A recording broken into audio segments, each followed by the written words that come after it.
الحمدللہ والصلاۃ والسلام علی رسول اللہ اما بعد۔ باب من الایمانی باللہ، اللہ پر اس بارے میں باب ہے اللہ پر ایمان لانے میں سے الصبر علی اقدار اللہ، اللہ کی تقدیر پر صبر کرنا۔ مصنف رحمہ اللہ نے یہاں پہ صبر کے بارے میں، ہم نے آپ سے پہلے ہی ہم جس سیریز میں چل رہے تھے وہ کیا ہے؟ افعال قلوب۔ افعال قلوب میں سے ہم نے محبت کے بارے میں پڑھا تھا، اس کے بعد ہم نے خوف کے بارے میں پڑھا تھا۔ اب یہاں پہ جو ہے وہ صبر کا باب ہے۔ صبر بھی جو ہے وہ صبر بھی افعال قلوب میں سے ہے۔ ٹھیک ہے جی، صبر کیا ہوتا ہے؟ صبر کیا ہے؟ حفاظت کرنا، شکوہ نہ کرنا۔ کس سے؟ اللہ سے شکوہ نہ کرنا نہیں۔ انما اشکو بسی وحزنی الی اللہ، یعقوب علیہ السلام کے بارے میں آتا ہے، میں تو اپنی شکایتیں، شکوے، بے قراریاں، بے چینیاں اللہ سے کرتا ہوں۔ صبر کے عین مطابق ہے اللہ سے شکوہ، اللہ کے سامنے اپنے پریشانیاں رکھنا۔ مخلوق سے اللہ کے بارے میں شکوہ نہ کرنا، اپنے آپ کو روکے رکھنا، قابو رکھنا، حبس۔ اچھا، میں یہ سب نوٹ کر رہا ہوں کہ آپ لوگ کتنا سو رہے ہیں، میں یہ نوٹ کر رہا ہوں آپ لوگوں کو کہ آپ لوگ کتنا سو رہے ہیں، اور سوائے ایک کے سبھی سو رہے ہیں، online onsite student سمیت سب سو رہے ہیں۔ پتہ ہے کیوں سو رہے ہیں؟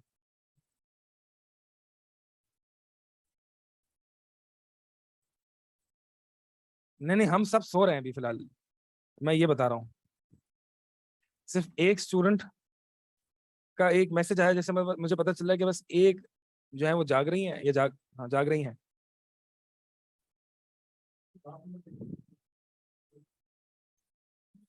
ہم نے پچھلا باب کہاں پڑھا ہے؟ پڑھا ہے ہم نے؟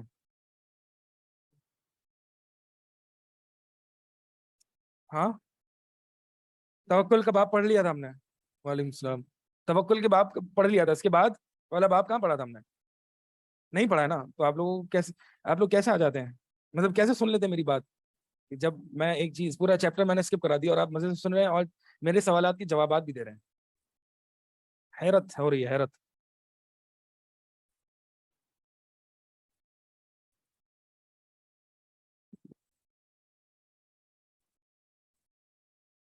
یہ ابھی بھی سو رہے ہیں، دیکھیں ان کو دعوت نامے بھیجیں کارڈ پہ لکھ کے کہ ہم یہ باب پڑھنے والے ہیں آج۔ نہیں، تم تھے لاسٹ کلاس میں، مجھے پتا ہے، ہاں تم تھے، اور میں نے تم سے پہلے بھی کہا کہ کتاب ہاتھ میں رکھا کرو۔ نہیں، کتاب توحید موبائل سے نہیں پڑھا جاتا، اس کتاب میں دیکھوں آئندہ۔ ہاں ہاں، اردو عربی جو بھی ہے، تم کتاب رکھو اپنے ہاتھ میں۔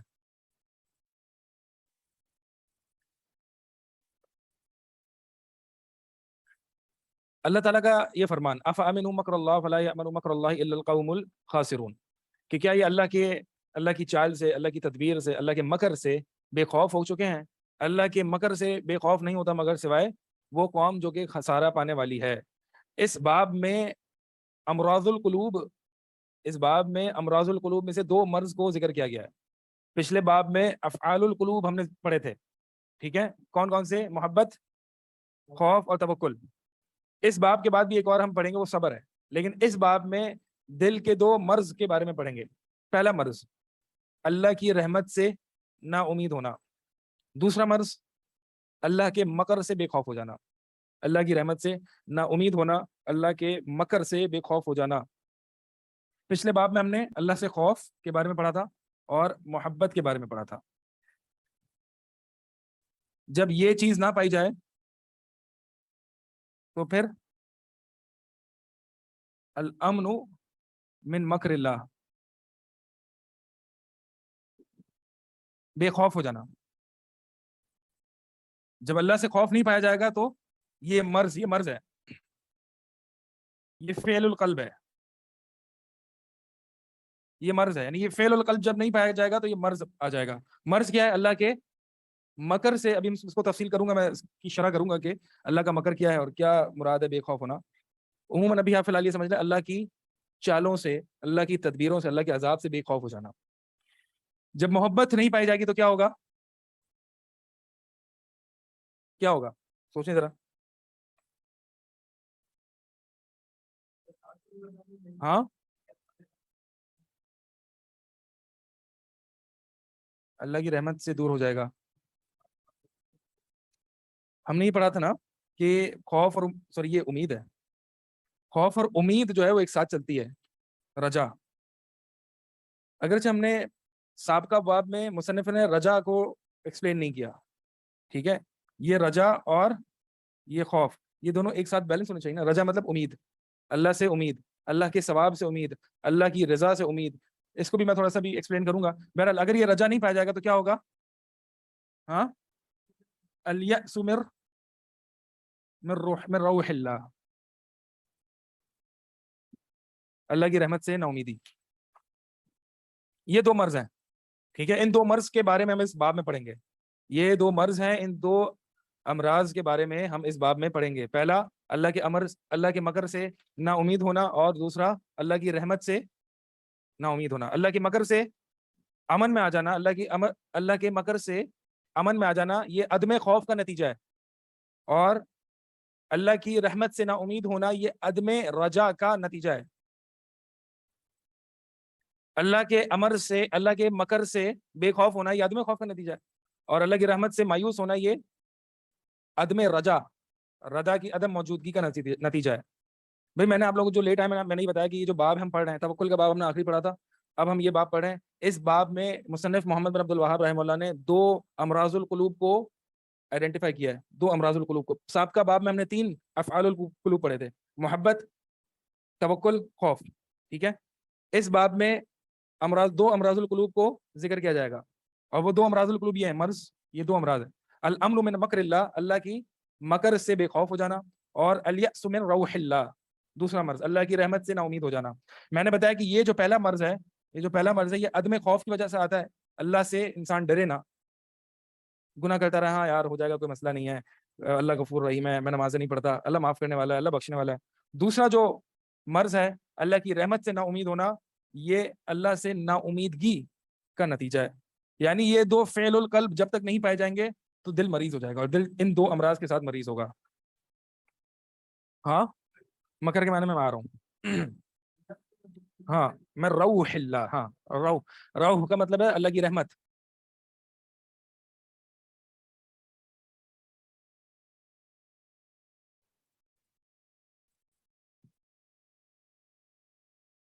اچھا جناب، تو ہم جو باب پڑھیں، باب کا نام کیا دیکھیں؟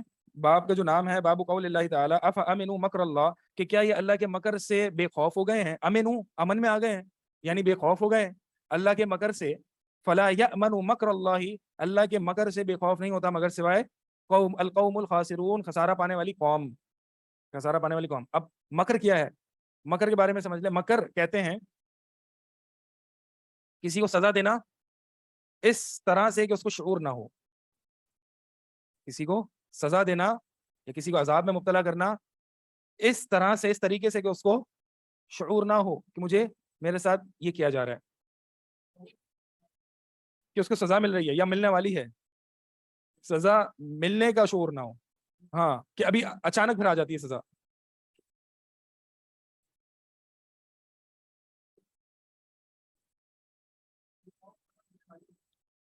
جی، مکر کہتے ہیں اس سزا کو کہ ایسے طریقے سے سزا دی جائے کہ جس کو سزا دی جا رہی ہے اس کو یہ شعور نہ ہو کہ مجھے بھی سزا ملنے والی ہے، یا مجھے سزا ملے گی، یا مجھے سزا مل رہی ہے۔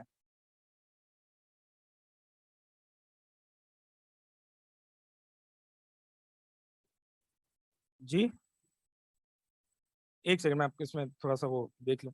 یہ جو محمد بن عبد الوہاب رحمہ اللہ نے مکر کی تعریف کی ہے وہ یہ ہے کہ انه اذا عصاه واغضبه انعم عليه باشياء يظن انها من رضاه عليه، کہ مکر کی تعریف انہوں نے یعنی محمد بن عبد الوہاب رحمہ اللہ نے کی ہے، وہ کیا ہے؟ وہ یہ ہے کہ جب کوئی بندہ کسی کو غصہ دلا دے، جب بندہ اللہ کو غصہ دلائے اور اللہ کو ناراض کر دے تو اللہ تعالیٰ اس پر انعام کرے ایسی چیزوں کے ساتھ کہ وہ یہ سمجھے کہ اللہ تعالیٰ مجھ سے راضی ہے۔ یہ وہ حدیث آپ نے، اللہ کے نبی صلی اللہ علیہ وسلم نے حدیث ایک ہے کہ اذا رأيت الله ان يؤتي العبد ما يحبه على معاصيه، کہ جب تم دیکھو کہ اللہ تعالیٰ کسی بندے کو اس کے گناہوں کے باوجود دیے جا رہا ہے، دنیا دیے جا رہی ہے، حدیث ہے، صحیح حدیث ہے، ٹھیک ہے، جب تم دیکھو کہ اللہ تعالیٰ اپنے بندے کو جو وہ محبت کرتا ہے، بما يحب، جو وہ محبت کرتا ہے، یعنی جو بندہ چاہتا ہے دنیا میں سے، جو بندہ پسند کرتا ہے، اللہ تعالیٰ جب دیکھو کہ اس کو وہ دنیا دیا جا رہا ہے علی معاصیہ، اس کے گناہوں کے باوجود، تو یہ جان لو کہ یہ استدراج ہے. استدراج، یہ استدراج کیا ہے؟ استدراج، تدریج کا لفظ سنا ہے آپ نے؟ تدریج، اسٹیپ بائی اسٹیپ، درجہ بدرجہ. ٹھیک ہے، یہ ہوتا ہے کہ جب بندہ سرکش ہو جاتا ہے، اللہ کا نافرمان ہو جاتا ہے، تو اور نفاق سا اس کے اندر آتا ہے، منافق سا ہو جاتا ہے، تو وہ اللہ تعالیٰ اس کے ساتھ یہ استدراج کرتا ہے. یعنی اللہ تعالیٰ اس کو دیتا ہے، اور وہی سمجھ رہا ہے اللہ کا بڑا شکر ہے، اللہ مجھ سے خوش ہے، اللہ مجھ سے خوش ہے، اللہ کا فضل ہے، اللہ کی نعمت ہے. ٹھیک ہے، لیکن آہستہ آہستہ وہ اور گناہ میں بڑھتا جاتا ہے، حتیٰ کہ اچانک اس کی پکڑ آتی ہے. قرآن میں بھی ہے نا، اللہ تعالیٰ ان کو مہلت دیتا ہے لیزدادوا اسما، کہ تاکہ وہ گناہ میں بڑھ جائیں. یہ عذاب ہے الٹا، یہ استدراج عذاب ہے کہ اللہ تعالیٰ ایک بندے کو مہلت دیتا ہے تاکہ وہ گناہ میں بڑھے اور اس کا عذاب آخرت میں دگنا ہو جائے. اللہ تعالیٰ ظالم نہیں ہے. اس بندے نے شروعات کی تھی، اس بندے کی حرکتیں ایسی تھیں، اس بندے کے گناہ ایسے تھے، اس بندے کی ریاکاریاں تھیں، اس بندے کی نیتوں میں کھوٹ تھا، اس لیے اللہ تعالیٰ نے اس کے ساتھ ایسا معاملہ کیا. تو یہ دیکھیں گے کہ اللہ تعالیٰ کی جو صفت ہے نا، مکر کرنا، اسی طرح استہزاء کرنا، اللہ تعالیٰ کی صفت ہے استہزاء کرنا، مکر کرنا. یہ مقید ذکر ہوتی ہے کہ ہاں قید کے ساتھ، کہ جس نے اللہ کے ساتھ استہزاء کیا یعنی منافقین، تو اللہ تعالیٰ بھی ان کے ساتھ اللہ یستہزئ بہم ویمدہم فی طغیانہم یعمہون. کیوں؟ کیونکہ منافقین نے کہا تھا انما نستہزئ، ہم تو مذاق کر رہے ہیں مومنین کے ساتھ، ان معکم، ہم تو اے کافرو تمہارے ساتھ ہیں، انما، ہم تو صرف مومنین کے ساتھ مذاق کر رہے ہیں. تو اللہ تعالیٰ نے ان کا مقابلہ کرنے کے لیے کہا کہ اللہ یستہزئ بہم، اللہ بھی ان کے ساتھ مذاق کرے گا. اور مذاق کیا ہوگا؟ سورہ حدید میں آتا ہے وَضُرِبَ بَيْنَهُمْ بِسُورٍ لَهُ بَابٌ بَاطِنُهُ فِيهِ الرَّحْمَةُ وَظَاهِرُهُ مِنْ قِبَلِهِ الْعَذَابُ.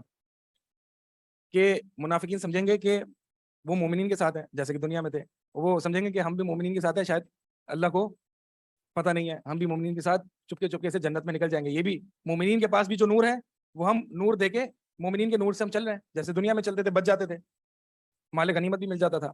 تو پھر اچانک فضرب بینہم بسور لہ باب، اچانک ایک بیریئر، ایک دیوار حائل ہو جائے گی، لگے گا کہ ظاہر میں عذاب ہے، وباطنہ فیہ الرحمہ، یعنی اچانک سے ان کا نور بھی بجھ جائے گا، کہ وہ چلتے جائیں گے اور اچانک سے نور بجھ جائے گا، اور وہ مومنین کو پکاریں گے کہ ان معکم، ہم تمہارے ساتھ تھے، کہاں جا رہے ہو؟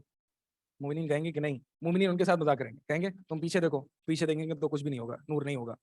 یہ سورہ حدید میں پورا واقعہ ذکر ہے اس کا. تو بہرحال یہ مذاق کی ایک، ان کی استہزاء کی ایک صورت ہے. اور اسی طرح ومکروا مکرا ومکرنا مکرا، اللہ تعالیٰ بھی یہ مقید ذکر کرتا ہے، انہوں نے چال چلی، ہم بھی چال چلیں گے. ہاں یہ قید جو میں نے آپ کو بتایا نا کہ اللہ کی یہ جو دو صفات ہیں یہ مقید ذکر ہوئی ہیں، یعنی ہم یہ نہیں کہہ سکتے کہ اللہ تعالیٰ مکر کرتا ہے، نہیں، اللہ تعالیٰ استہزاء کرتا ہے، نہیں.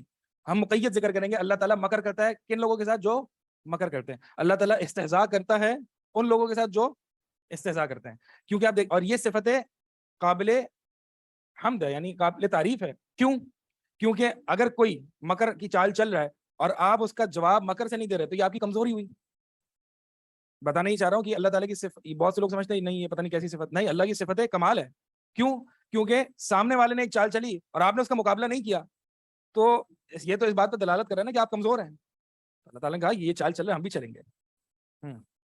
انہوں نے جیسا کیا، الجزاء من جنس العمل، کہ جزا جو ہے وہ جیسا عمل ہے ویسی جزا ہوگی. مکر کا معنی سمجھ میں آ گیا؟ امام الدعوہ نے یعنی محمد بن عبد الوہاب رحمہ اللہ نے کیا بتایا؟ یہ حدیث کے مطابق معنی بتایا اور یہ زیادہ بہتر ہے. ہاں نہیں، اس میں نہیں ہے. وہ کیا ہے کہ اللہ تعالیٰ کو بندہ کوئی ناراض کر دے، اللہ تعالیٰ اس کو نعمتیں دے دنیا کی، اور وہ بندہ یہ سمجھے کہ اللہ تعالیٰ مجھ سے خوش ہے، یہ ہے اللہ کا مکر، یہ ہے اللہ کا مکر. منافقین نہیں سمجھتے تھے کہ اللہ ہم سے خوش ہے، مومنین بھی خوش ہیں، کفار بھی خوش ہیں، سب سائڈ چل رہے ہیں. ان کو نہیں پتا کہ ان کے ساتھ کتنا بڑا مذاق ہو رہا ہے. قیل ارجعوا وراءکم فالتمسوا نورا، مومنین کہیں گے کہ منافقین کو اس دن جب نور کی اشد ضرورت ہوگی، اندھیرا ہوگا، نور کی اشد ضرورت ہوگی، اور وہ نور اس دن بندے کے نامہ اعمال ہوں گے. قیل ارجعوا وراءکم، منافقین سے کہیں گے مومنین کہ تم اپنے پیچھے دیکھو، فالتمسوا نورا، اور نور کو دیکھو. جو جیسے ہی وہ پیچھے دیکھیں گے فضرب بینہم بسور لہ باب، دیوار حائل ہو جائے گی. الم نکن معکم، کہیں گے منافقین ہم تمہارے ساتھ نہ تھے. مومنین کہیں گے بلا ولکنکم فتنتم انفسکم وتربصتم وارتبتم وغرتکم الحیات الدنیا، تم تھے ہمارے ساتھ لیکن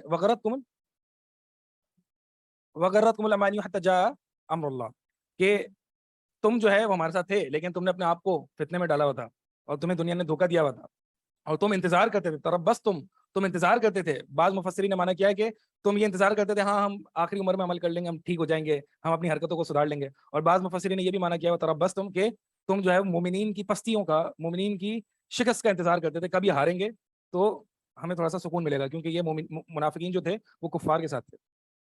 یہ پورا مکر کا معنی ہے, ٹھیک ہے. تو اللہ تعالیٰ ان کے ساتھ استہزاء کرے گا, مکر کرے گا. اور ابن تیمیہ رحمہ اللہ نے جو مکر کا معنی کیا وہ کیا ہے, وَمَكْرُهُ أَن يُعَاقِبَهُ عَلَى الذَّنْبِ لَكِن مِنْ حَيْثُ لَا يَشْعُرُ. کہ مکر کا معنی یہ ہے, ابن تیمیہ فرماتے ہیں کہ اللہ تعالیٰ بندے کو اس کے گناہ پر عذاب دے یا سزا دے وہاں سے جہاں سے اس کا شعور بھی نہ ہو,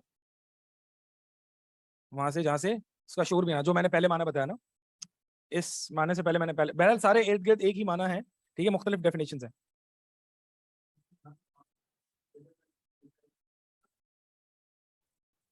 ایسے ہی تو مکر اور استہزاء اپنے محل میں ہے تو وہ محمود ہے, یعنی وہ قابل تعریف ہے. جی محل میں کب ہوگا, مقید ہوگا جب. اچھا جناب, اب اس باب میں نے آپ کو بتایا کہ 2 امراض القلوب کے بارے میں پڑھے تھے. پہلا اللہ کے مکر سے کیا ہو جانا, بے خوف ہو جانا. دوسرا اللہ کی رحمت سے مایوس ہو جانا. ابن القیم رحمہ اللہ فرماتے ہیں کہ سلف جو ہے وہ قلب کے جو گناہ ہوتے ہیں, ایک تو اعضاء کے گناہ ہوتے ہیں جیسے کہ بد نظری ہے, گانے سننا ہے, یہ کان کے گناہ ہے, ٹھیک ہے, اعضاء کے دیگر اور گناہ ہیں. سلف فرماتے تھے, ابن القیم فرماتے ہیں کہ یہ جو دل کے گناہ ہوتے ہیں جو دل سے انجام دیے جاتے ہیں, یہ کبائر میں سب سے بڑے گناہ, حتیٰ کہ زنا اور رشوت اور سود سے بھی بڑے گناہ ہیں. کیونکہ یہ گناہ جو ہے وہ انسان کو کفر تک لے جاتے ہیں, جیسے کہ آگے آئے گا. ہاں ابن القیم رحمہ اللہ, یہ جو میں نے ابھی بتایا.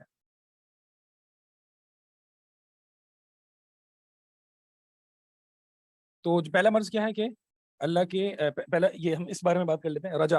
رجا یعنی اللہ سے امید نہیں ہوگی تو پھر یہ مرض لائق ہوگا. وہ مرض کیا ہے, اللہ کی رحمت سے مایوسی. رجا کے بارے میں مصنف رحمہ اللہ نے باب قائم نہیں کیا ہے, ٹھیک ہے. محبت کے بارے میں باب قائم کیا, خوف کے بارے میں کیا, توکل کے بارے میں کیا, رجا کے بارے میں نہیں کیا. رجا جو ہے وہ کس کے مقابل ہے, خوف کے مقابل ہے. اور یہ دونوں ہی بیلنس ہونے چاہیے, یہ دونوں برابر ہونے چاہیے. اب سوال یہ پیدا ہوتا ہے کہ رجا یعنی امید جو ہے وہ کس چیز کی امید ہو. رجا کس چیز کی امید ہو, عمل کی قبولیت کی امید ہو, توبہ کی قبولیت کی امید ہو, اللہ تعالیٰ سے مغفرت کی امید ہو, اور اللہ تعالیٰ سے جنت کی امید ہو. یہ ساری امیدیں ہیں. امید ہے یہ, اور امید جو ظاہر سی بات ہے اس انسان کی بنیاد پر آتا ہے. اچھا یہ رجا اور تمنا میں فرق ہے, میں نے آپ کو شاید پہلے ہی بتایا تھا نا آپ کو. رجا اور تمنا میں کیا فرق ہے, مائک لے مائک.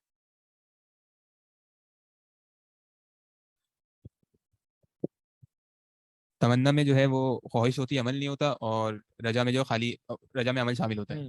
رجا میں عمل ہوتا ہے اور تمنا میں عمل نہیں ہوتا. لہذا رجا کے لیے یہ ضروری ہے کہ عمل ہو, رجا کے لیے یہ ضروری ہے کہ عمل ہو. آپ دیکھیں نا قرآن نے رجا اور خوف کو کس طریقے سے بے شمار آیات میں جوڑا ہوا ہے. جیسے کہ من خشی الرحمن بالغیب, من خشی الرحمن بالغیب, جو رحمان سے ڈر گیا غیب میں یعنی بن دیکھے, اکیلے میں. اچھا آپ مجھے بتائیں کہ اس میں دونوں معنی رجا اور خوف کیسے پایا جا رہا ہے, جی بتائیں. من خشی الرحمن بالغیب, اس آیت میں یہ دونوں معنی اللہ تعالیٰ سے امید کا بھی اور خوف کا بھی, یہ کیسے پایا جا رہا ہے. مائک لے مائک. شیخ خوف کا ذکر تو اس طرح مطلب معنی اس طرح پایا جا رہا ہے کیونکہ خشیت کا ذکر ہے نا, من خشیہ, اور دوسرا رحمان آ رہا ہے آگے. بارک اللہ, جزاک اللہ خیر. رحمان سے امید قائم ہو رہی ہے, خشیت من خشیہ سے خوف قائم ہو رہا ہے. کس طریقے سے اللہ تعالیٰ نے بیلنس کیا, اور بھی آیت ہیں بہرحال. وَيَدْعُونَنَا رَغَبًا وَرَهَبًا, انبیاء علیہ السلام کے بارے میں اللہ تعالیٰ نے ایک ایک کر کے ذکر کیا. ایوب علیہ السلام, نوح علیہ السلام, ان سب نے ہمیں پکارا اپنی مشکل میں, اپنی تکلیفوں میں. وَيَدْعُونَنَا رَغَبًا وَرَهَبًا, اور یہ ہمیں پکارتے تھے رغبًا امید, رہبا ڈرتے ہوئے, ٹھیک ہے. تو اللہ تعالیٰ نے اور بھی آیات ہیں جس میں خوف اور امید کو برابر رکھتے ہوئے چلائے. تو لہٰذا بتایا رہا تھا کہ امید کے لیے یعنی رجا کے لیے شرط یہ ہے کہ وہ عمل کے ساتھ مشروط ہو, یعنی عمل کے ساتھ جڑی ہوئی ہو. عمل کے ساتھ اگر نہیں ہے تو پھر وہ رجا نہیں ہے. جیسے کہ قرآن کی آیت ہے, ان الذین آمنوا والذین ہاجروا وجاہدوا فی سبیل اللہ, بے شک وہ لوگ جو ایمان لائے اور جنہوں نے ہجرت کی, وجاہدوا اور جنہوں نے جہاد کیا, فی سبیل اللہ, اللہ کے راستے میں, اولئک یرجون رحمت اللہ, یہ وہ لوگ ہیں جو اللہ کی رحمت کے امیدوار ہیں. اب دیکھیں عمل کر رہے ہیں, ان الذین آمنوا والذین ہاجروا, ہجرت کی, عمل کیا, وجاہدوا, جہاد بھی کیا, یہ بھی عمل ہے. یہی وہ لوگ ہیں جو اللہ تعالیٰ سے حقیقی معنی میں اللہ کی رحمت کے امیدوار ہیں. یہ آیت سورہ بقرہ کی 218 ہے.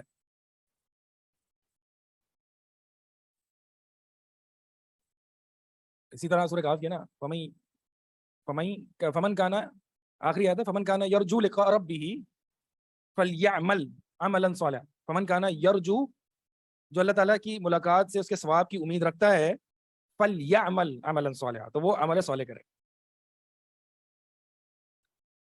اگر کوئی شخص یہ کہتا ہے کہ یار میں عمل نہیں کر رہا اللہ تعالیٰ غفور رحیم ہے اللہ تعالیٰ معاف کر دے گا یہ رجا ہے نہیں یہ کیا ہے اللہ کے مکر سے بے خوف ہونا. کیونکہ جب رجا نہیں پائے گی جو تو مرض لاحق ہو جائے گا اور وہ مرض کیا ہے اللہ کے مکر سے بے خوف ہو جانا. اللہ مجھے پکڑ لے گا اس سے بے خوف ہو جانا. امنتم من فی السماء سورہ ملک میں ہے نا آیت امنتم من فی السماء ان یخسف بکم الارض فاذا ہی تمور کہ کیا تم بے خوف ہو گئے ہو کہ جو ذات آسمانوں میں ہے وہ تمہیں زمین میں ڈھسا دے تم اس بات سے بے خوف ہو گئے ہو. یعنی ہمیں بے خوف نہیں ہونا چاہیے. سورہ معارج میں مومنین کا ذکر کرتے ہوئے اللہ تعالیٰ ان کی ایک صفت ذکر کرتے ہیں والذین هم من عذاب ربهم مشفقون کہ وہ اپنے رب کے عذاب سے ڈرتے رہتے تھے دنیا میں. اللہ کے نبی صلی اللہ علیہ وسلم جب وہ کوئی آندھی طوفان ہوا دیکھتے تو آپ صلی اللہ علیہ وسلم کی چلنے کی چال بدل جاتی تھی بہت تیزی سے آگے پیچھے ہوتے کہ کہیں یہ وہ قوم سمود کی ہوا تو نہیں جو مجھے ہلاک کر دے.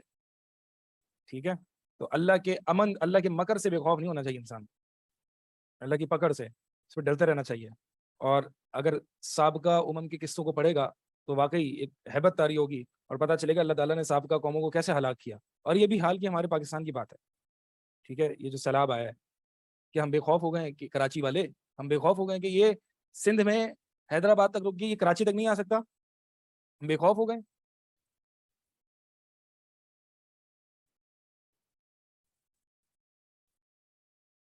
کیا اسباب ہیں جن کی وجہ سے انسان اللہ کے مکر سے بے خوف ہو جاتا ہے؟ جی کیا اسباب ہیں کن وجوہات کی بنیاد پر اللہ کے عذاب سے انسان اللہ کے مکر سے بے خوف ہو جاتا ہے؟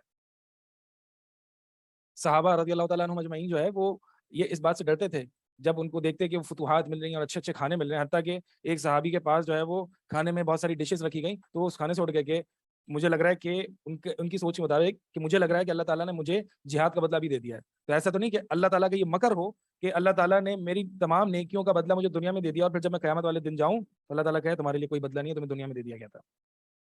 تو یہ صحابہ دیکھیں اللہ تعالیٰ سے کہ اس پکڑ سے ڈرتے تھے تو ہمیں بھی ڈرنا چاہیے. بہرحال تو کیا اسباب ہیں جن کی مائک لے لیں کیا اسباب ہیں؟ اچھا ایک سیکنڈ کچھ کوشچنز ہیں آن لائن رک جائیں.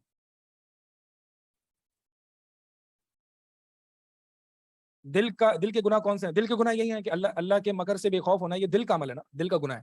اسی طرح اللہ کی رحمت سے مایوس ہونا یہ بھی دل کا گناہ ہے جس کو ہم نے امراض القلوب سے تعبیر کیا ہے یا دل کا گناہ کہہ لیں. یہ بڑے گناہ ہیں کیونکہ عمل القلب جو ہے وہ عمل الجوارح سے افضل ہے. ایسا ہے کہ نہیں؟ بنیاد ہے نا عمل القلب دل کے اعمال جو ہیں وہ جوارح کے اعمال کے لیے بنیاد ہیں. اعضاء سے عمل اذا صلح الجسد كله اللہ کے نبی صلی اللہ علیہ وسلم کی حدیث ہے کہ جب دل صحیح ہو گیا صالح ہو گیا تو پھر تمام اعضاء بھی صالح ہو جائیں گے. تو یعنی بنیاد ہے تو اس لیے یہ زیادہ اہم ہے.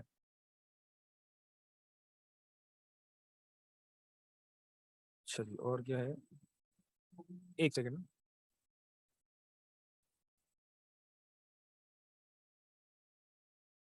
اللہ سے رحمت کی امید کے لیے عمل کا ہونا ضروری ہے. جی ہاں بالکل ایسا ہی ہے.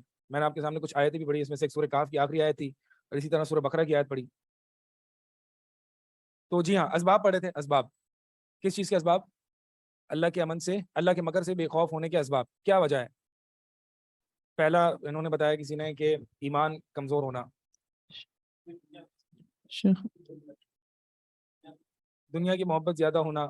شیخ یہ جس طرح ابن القیم الجوزیہ کا ایک قول پڑھا تھا کہ دل کو دو طرح کے امراض لاحق ہوتے ہیں ایک شہوات کا فتنہ اور ایک شبہات کا فتنہ بنیادی طور پہ. تو یہی دو وجوہات ہوتی ہیں جس کی بنا پر آدمی جو ہے نا یہ بہت جنرل وجوہات ہیں ڈائریکٹلی جو بندے کو جو ہے وہ بے خوف کر دیتے ہیں جیسے کہ دنیا کی محبت ایمان کی کمزوری یہ ایک عمومی وجوہات ہیں. لیکن جو بالکل ڈائریکٹلی اثر انداز ہوتی ہیں اس مرض کو لائق کرتی ہیں وہ یہ ہے کہ گناہوں میں بے پرواہی. صحیح گناہوں میں بے پرواہی یا ہمارے سوال گناہوں میں بے پرواہی جس کو کہتے ہیں کہ گناہ کرنا اور اس کو سیریس نہ لینا. گناہ کرتے جانا گناہ کر کے اس کو سیریس نہ لینا یہ کون شخص کر سکتا ہے؟ جو اللہ کی پکڑ سے بے خوف ہے. اور پھر اس میں کرتے رہنا اس پہ تکرار کرنا کنٹینیوسلی کرنا.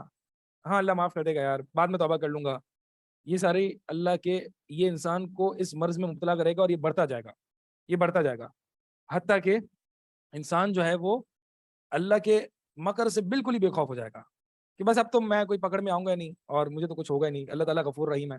ہاں، غفلت بڑھتی چلی جائے گی. تو پہلا سبب کیا ہے کہ گناہوں کی بے پرواہی، گناہوں کو سیریس نہ لینا. اور دوسرا یہ ہے کہ عجب میں مبتلا ہونا. عجب کیا ہوتا ہے؟ اپنے آپ سے مرعوب ہو جانا، یہ بھی کہہ سکتے ہیں، یا اپنے آپ سے، ہاں، عجب، عین جیم با، اس کو انگلش میں کہتے ہیں سیلف obsession. اپنے آپ سے مرعوب ہو جانا، یہی کہیں گے نا اردو میں، اپنے سیلف obsession کو یہی کہیں گے میرے خیال ہے. خود پر اپنے اوور کانفیڈنٹ ہو جانا، میں تو 5 وقت کا نمازی پڑھتا ہوں، میں تو پکا جنتی. ٹھیک ہے، کیوں ہو رہا ہے یہ؟ میں تو تہجد پڑھتا ہوں، میں تو کنفرم جنتی ہوں، میں تو اللہ کو کسی کے ساتھ شریک نہیں ٹھہراتا، میں اہل حدیث ہوں، میں جنتی. تو یہ عجب میں کوئی شخص مبتلا ہوتا ہے تو یہ اللہ کی پکڑ سے انسان کو بے خوف کر دیتا ہے. صحیح ہے؟ آپ کیا کہہ رہے ہیں بیچ میں؟ میں جب کچھ بول رہا ہوتا نا تو بیچ میں آپ کوشچن کرتے ہیں تو میں جو بتانا ہوتا ہے میں بھول جاتا ہوں، اس لیے میں آپ کو تھوڑا سا، ہاں اب پوچھیں کوشچن کیا ہے. ہاں، عمل پر فخر کرنا، یا ایک طریقے سے یہ کرنا کہ بس ہم دیکھیں نا، ہم عمل پر کتنا فخر کرتے ہیں، کتنا کانفیڈنٹ ہو جاتے ہیں کہ ایک دفعہ عمل کر لیا تو گویا ہم نے گارنٹی لکھوا لی کہ یہ تو قبول ہے بھائی، یا ہم نے توبہ کر لی، یہ تو قبول ہے.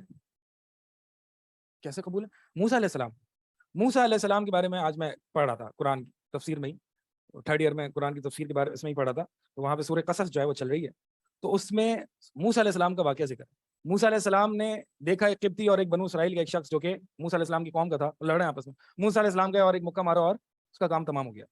موسیٰ علیہ السلام ڈر گئے، یہ تو شیطانی عمل ہو گیا، حالانکہ قتل خطا تھی، گناہ، لیکن انبیاء علیہ السلام جو ہے وہ ایک چھوٹی سی کوتاہی بھی نہیں ہو اس کو بھی بڑا گناہ سمجھ لیتے ہیں. پھر آگے اسی سورہ قصص میں آتا ہے کہ اللہ تعالیٰ نے ان کو معاف کر دیا، اللہ تعالیٰ سے انہوں نے استغفار کیا، اللہ تعالیٰ نے ان کو معاف کر دیا، توبہ کی اور اللہ تعالیٰ نے ان کو معاف کر دیا. اچھا، اب کیا موسیٰ علیہ السلام بالکل ٹینشن فری ہو گئے کہ مجھ سے یہ، ان کے نزدیک، موسیٰ علیہ السلام کے نزدیک خطا ہو گئی، اللہ تعالیٰ سے توبہ کر لی، اب بالکل ٹینشن فری، اب تو میری توبہ گویا قبول ہو گئی؟ نہیں. حدیث شفاعت میں آتا ہے کہ لوگ ایک ایک کر کے جو ہے وہ نوح علیہ السلام، ابراہیم علیہ السلام، موسیٰ علیہ السلام کے پاس آئیں گے. موسیٰ علیہ السلام کون سے گناہ کو لے کے پکڑے ہوئے ہوں گے؟ ٹینشن میں ہوں گے، یہی والا گناہ گناہ نہیں کہیں بلکہ ان کے نزدیک جو ہے وہ ایک خطا، موسیٰ علیہ السلام کے نزدیک. میں نے آپ کو بتایا نا کہ صالحین کی چھوٹی سی ایک غفلت یا کہہ لیں چھوٹی سی ایک بات بھی وہ ان کو گناہ شمار کرتے ہیں. موسیٰ علیہ السلام توبہ کر چکے، اللہ تعالیٰ نے ان کو معاف کر دیا، اس کے باوجود قیامت والے دن وہ کہہ رہے ہیں کہ میں آج تمہاری کوئی مدد نہیں کر سکتا، نفسی نفسی، آج اللہ تعالیٰ اتنا غصے میں ہے، اس سے پہلے کبھی غصے میں نہیں تھا اور میں نے غلطی سے قتل کر دیا تھا. کیا موسیٰ علیہ السلام توبہ کر کے بالکل ریلیکس ہو گئے تھے؟ نہیں، ایک گناہ کیا اور ایک خطا کی ان کے نزدیک، اور وہ بھی ان کو شفاعت والے دن تنگ کر رہی تھی کہ یہ میرے سے ایک چیز ہو گئی تھی. عمر بن خطاب رضی اللہ تعالیٰ عنہ، جنت کی سرٹیفکیٹ جاری ہو گئی تھی نا ان کو، 10 مبشرہ میں سے دینا. حذیفہ بن یمان جو کہ صاحب سر تھے اللہ کے نبی صلی اللہ علیہ وسلم کے، ان کو رازداں صحابی تھے، ان کو منافقین کے نام پتہ تھے، تو حذیفہ بن یمان سے پوچھتے تھے کہ کیا میرا نام منافقین میں تو نہیں ہے؟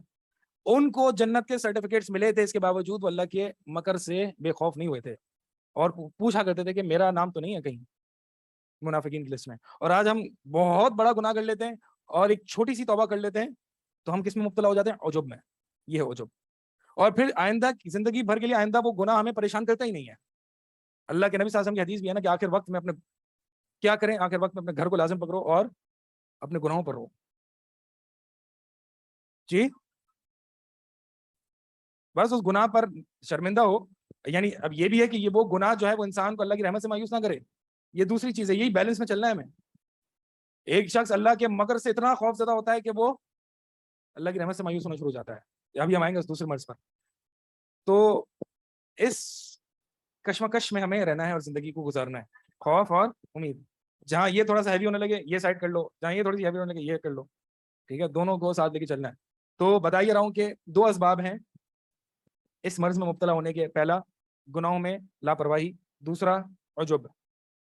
تو ہم اگر ہم سے گناہ ہو جاتا ہے تو ہم توبہ کر لیتے ہیں. پہلے تو یہ ہم توبہ ہی پتہ ہی نہیں ہوتا کہ ہاں یار کر لیں گے ایک ساتھ، سب کی ایک ساتھ 40 سال کی عمر میں کریں گے، اتنی بے خوفی ہوتی ہے. اگر کر بھی لیتے ہیں تو اللہ معاف کر دیں، ٹھیک ہے، اوکے بائے، ختم، گناہ جیسے کیا ہی نہیں. وبالاسحار هم یستغفرون، یہ نیک لوگوں کا شیوا ہے کہ وہ سحری کے وقت اٹھ کے استغفار کرتے ہیں. استغفار, کیونکہ ان کو پتا ہے کہ وہ اللہ کے در پہ کتنی کوتاہیاں کرتے ہیں. ہم دیکھیں, ہم اللہ کے در پر استغفار کتنا کرتے ہیں, اللہ سے معافی کتنی مانگتے ہیں اپنے گناہوں کی رو کے کہ اللہ مجھے معاف کر دے, میں گنہگار ہوں. رو کے اللہ تعالیٰ سے معافی کتنی مانگتے ہیں دن میں. اللہ کے نبی صلی اللہ علیہ وسلم 70, ایک روایت میں 100 مرتبہ استغفار کرتے تھے, اور پھر رات کے سحری کے وقت الگ استغفار چلتا تھا. تو ہم تو جو ہے وہ ہمیں شعور ہی نہیں ہوتا, ہمیں لگتا ہے ہم بہت نیک ہیں, ہمیں کوئی گناہ ہی نہیں, گناہ ہوا ہے تو بس ایک دفعہ جو ہے وہ استغفار کر لیا اور پھر خاموش ہو گئے. ہمیشہ آپ نے اپنا جو تصور قائم کرنا ہے وہ یہ ہے کہ آپ بہت گنہگار اللہ کے آگے. بار بار گناہ کرے, اگر بار بار معافی مانگے تو بار بار معافی مانگنے میں اگر شرائط پائی جائے توبہ کی تو پھر معاف ہو جائیں گے. شرائط میں سے یہ ہے کہ آئندہ گناہ نہ کرنے پر عزم ہو. تو اگر اس بنیاد پر معافی مانگی جا رہی ہے یا اگر صرف تسبیح کاؤنٹ کرنا مقصد ہے تو پھر تو یہ توبہ نہیں ہے. آئندہ نہ کرنے کا عزم ہو پھر ہو جائے تو کوئی مسئلہ نہیں ہے, پھر واپس توبہ کر لے, پھر عزم ہو پھر ہو جائے, جتنی دفعہ بھی ہو جائے تو کوئی مسئلہ نہیں, لیکن سچا عزم ہونا چاہیے, ندامت ہونی چاہیے, دوسری شرط ہے. ٹھیک ہے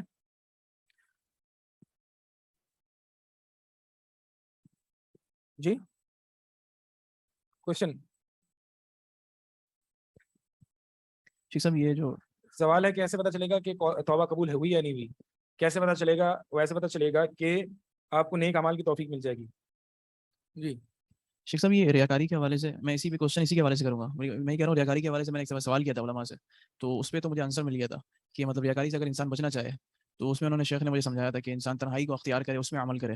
تو دوسرا شیخ, یہ شیطان کا ایک بہت بڑا حملہ ہوتا ہے دل پر, فخر کا, کہ جب فخر کا یہی عجب عجب کا کہ جب آدمی ریاکاری سے بچ رہا ہوتا ہے تو پھر اس کے اوپر ایک دوسرا حملہ کرتا ہے شیطان, کہ وہ جو ہے نا فخر میں مبتلا ہو جاتا ہے کہ یار میں تو تہجد گزار ہوں یا فلاں یا فلاں, اور یہ خود پسندی آنے لگتی ہے. اس سے بچنے کا کیا طریقہ ہے؟ علماء فرماتے ہیں جو عجب ہے نا یہ بھی ریاکاری کی اقسام میں سے ہے. کیوں؟ کیونکہ عجب میں انسان اپنے نفس کو دکھا رہا ہے. ریاکاری میں کیا ہوتا ہے؟ انسان اللہ کی عبادت دوسروں کو دکھا رہا ہوتا ہے. یہاں پہ اللہ کی عبادت میں دوسروں کو شریک کر رہا ہوتا ہے. عجب میں اللہ کی عبادت میں اپنے نفس کو شریک کر رہا ہوتا ہے. ٹھیک ہے, تو اس کا عجب کا علاج کیا ہے؟ عجب کا علاج یہی ہے کہ ہمیشہ اس تصور کے ساتھ رہے کہ اللہ کی عبادت وہ جیسے کہ اس کا حق ہے, اللہ کی عبادت نہیں کر سکتا وہ. اور تبھی تو آپ دیکھیں نا جتنے اعمال ہیں اس کے جو اختتام ہے وہ کس پر ہوتا ہے؟ استغفار پہ ہوتا ہے. نماز کا اختتام اللہ اکبر استغفر اللہ استغفر اللہ استغفر اللہ. ٹھیک ہے, اسی طرح قیام اللیل جو کہ افضل ترین عبادت ہے نماز, فرض نماز کے بعد, اس کا اختتام کس پہ ہو رہا ہے؟ وبالاسحار هم یستغفرون, سحری کے وقت استغفار کرنے کا. تو عموماً جو ہے وہ, اور اسی طرح زندگی کا اختتام بھی کیا ہے؟ اذا جاء نصر اللہ والفتح فرأیت الناس يدخلون فی دین اللہ افواجا فسبح بحمد ربک واستغفر. اور یہ سورہ نصر جو ہے وہ اللہ کے نبی صلی اللہ علیہ وسلم کی موت کی خبر دینے کے لیے آئی تھی کہ اب آپ کا مشن کمپلیٹ ہو گیا, لوگ فوج در فوج دین اسلام میں داخل ہو گئے, اب آپ نے کیا کرنا ہے؟ تسبیح اور استغفار. صحیح, تو استغفار کرے. یہ عجب میں انسان کو بچاتا ہے عجب میں مبتلا ہونے سے. کیونکہ استغفار کیوں کر رہا ہے نیکی کے بعد؟ اسی لیے کر رہا ہے کہ نیکی جیسے کہ اللہ کا حق ہے میں نے کی نہیں, استغفار کر رہا ہوں, اللہ تعالیٰ سے قبولیت کی دعا کرے. ہو ہی نہیں, سوچے کیا, ہو ہی نہیں سکتا. حق یہ ہے کہ اللہ کا حق ادا نہیں کیا جا سکتا. اس چیز میں ہو سکتا ہے فخر, اس پہ خوش ہوا جا سکتا ہے. یہ مرغوبیت ہے نا, یعنی یہ اوور کانفیڈنٹ ہونا کہ بس اب میں تو مسئلہ ہی نہیں ہے میرا, میں تو جنتی ہوں.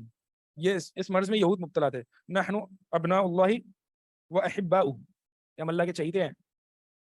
ہمیں اگر اللہ تعالیٰ عذاب دیا تو ایام معدودات, چند دن ہم ہوں گے, پھر ہمارے بعد کون آئیں گے؟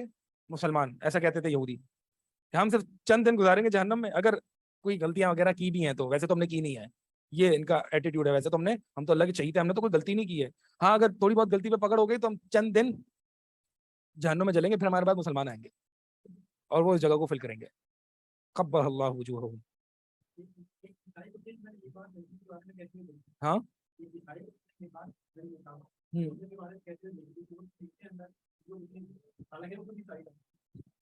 یہودی اپنے آپ کو چوزن ونس کہتے ہیں نا. آپ دیکھیں کہ یہ جو یہودیوں کی دین میں تبلیغ نہیں ہے, یہ تبلیغ نہیں کرتے, دوسروں کو یہودی نہیں بناتے. وہ کہتے ہیں کہ ہم ابناء اللہ, ہم اللہ کے بیٹے چہیتے ہیں, اور یہ چوزن ونز ہیں, ہم سلیکٹڈ ونز ہیں. کوئی یہودی ہو نہیں سکتا, بائی برتھ ہوگا تو ہوگا.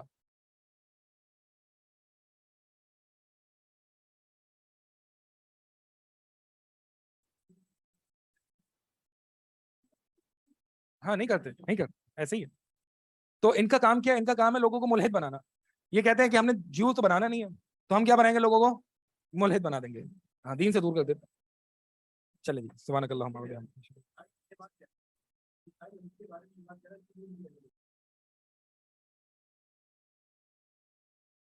السلام علیکم ورحمۃ اللہ وبرکاتہ. الحمد للہ رب العالمین والصلاة والسلام علی سید الانبیاء والمرسلین اما بعد اعوذ باللہ من الشیطان الرجیم بسم اللہ الرحمن الرحیم. وعلیکم السلام ورحمۃ اللہ وبرکاتہ. بس میری کیا کروں اور زیادہ بس 22 ہی ہو سکے. آج بہتر ہو گیا الحمدللہ. 2 3 5 ہوتے ہیں تو 3 پھر 2 3 نہیں کریں. جی جناب جو اصول حدیث 2 اور 3 دیکھ لیں بھائی. اچھا اتنے دنوں کا بچا کے بھی تو رکھیں. جی آپ کیا کہہ رہے ہو؟ نعم سبحان اللہ. من حيث القبول والرد صحیح.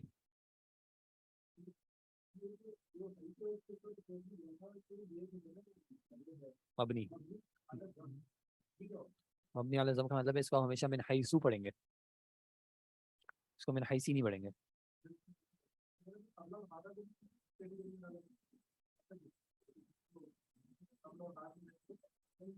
اگر آگے اس کا مضاف الیہ نہیں ہوگا نا تو پھر اس کو بھی ضمہ کے اگر ایسے کلمات سے پہلے حرف جر آ جاتا ہے اور آگے وہ مفرد ہو مضاف نہ ہو تو پھر ان کو مبنی علی الضم پڑھا جاتا ہے. جیسے سورہ حدید یاد ہے آپ کو پوری, اس میں جو آیت ہے الذین انفقوا من قبل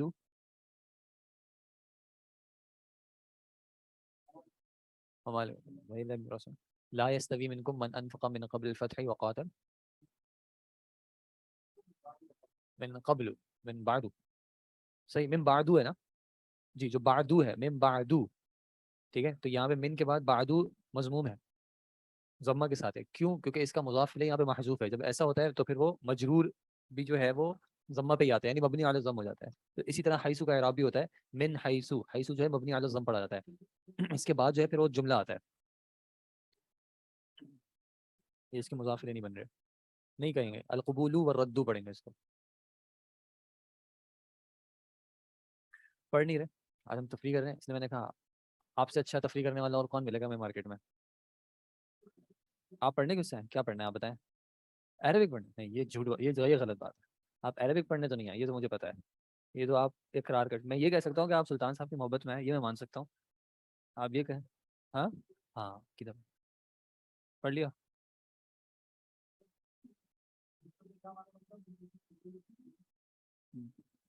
بے اعتبار اس کے قبول کرنے اور اس کے رد ہونے کے. یہ محذوف ہے.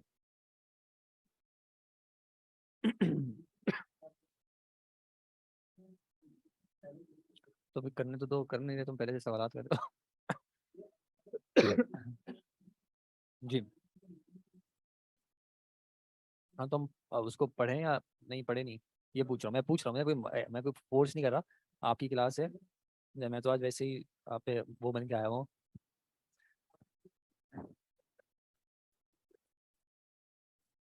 پیپر کون سا پیپر؟ ہاں آپ کیا کہہ رہے ہیں؟ وقواعد اصول وقواعد.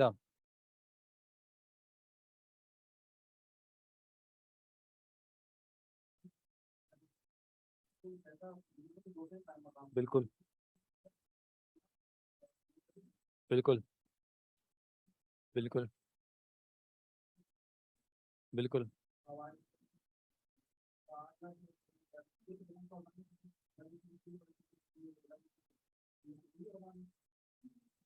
جو غیر منصرف کے پڑھے تھے نہیں, غیر منصرف کچھ اوزان ہوتے ہیں جو کہ غیر منصرف کے ہوتے ہیں, کچھ اوزان ہوتے ہیں جو کہلاتے ہیں جم.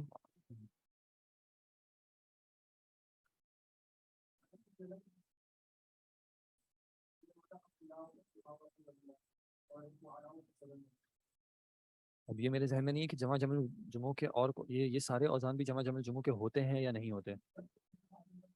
منتہی جمع کون سے؟ مفاعلہ اور مفاعیلہ کا, لیکن افعلاؤ نہیں ہوتا نا.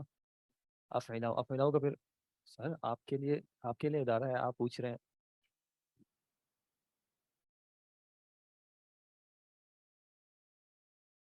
جی آپ کیا کہہ رہے تھے, سوری. ہاں تو یہ وہ جمع منتہی جمعوں کا ہے, یہ مفاعل کے وزن پہ ہے. یہ اس میں سے بھی ہے، یس یہ ہے اس میں سے. مفاعلو اور تھوڑی سی الگ الگ ہے، کہہ دیتے ہیں سیم ہے، لیکن اس اہم صیغ منتہی الجموع المعروفہ مفاعلو، مفاعلو، فعائلو، فواعلو، افاعلو، فعاللو وفعالیلو. اب اس میں افعلا تو نہیں ہے، تو افعلا پھر اس کو کیا کہیں؟ افعلا ہے غیر منصرف، یا پھر فعلاؤ بھی نہیں ہے.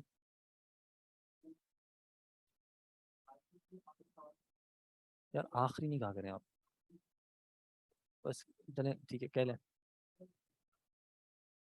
اچھا خیر، یہ انہوں نے ذکر کیا ہے افاعلو، افاعلو کو ذکر کیا ہے.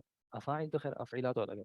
جی سوری، صادحا، صححا.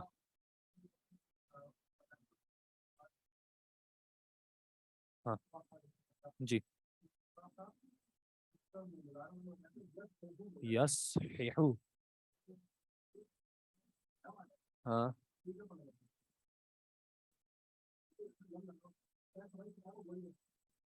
اچھا، ہجے نہیں ہوگا، یہ ہجے کیا ہوتی ہے؟ یہ آپ کھولیں چیپٹر نمبر 29. نعم.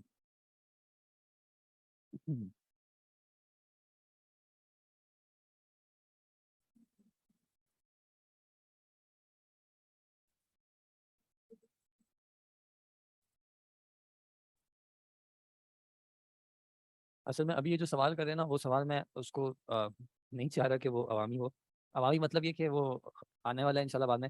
آپ دیکھیں اس میں اب یہ 1 2 3 4 5 7 دیکھیں 7 تأمل ما یلی لکھا ہوا ہے، 7واں جو ہوگا چیپٹر میں 1 2 3 4 کر چیپٹر 29 ہی ہے نا. تاسع والعشرون،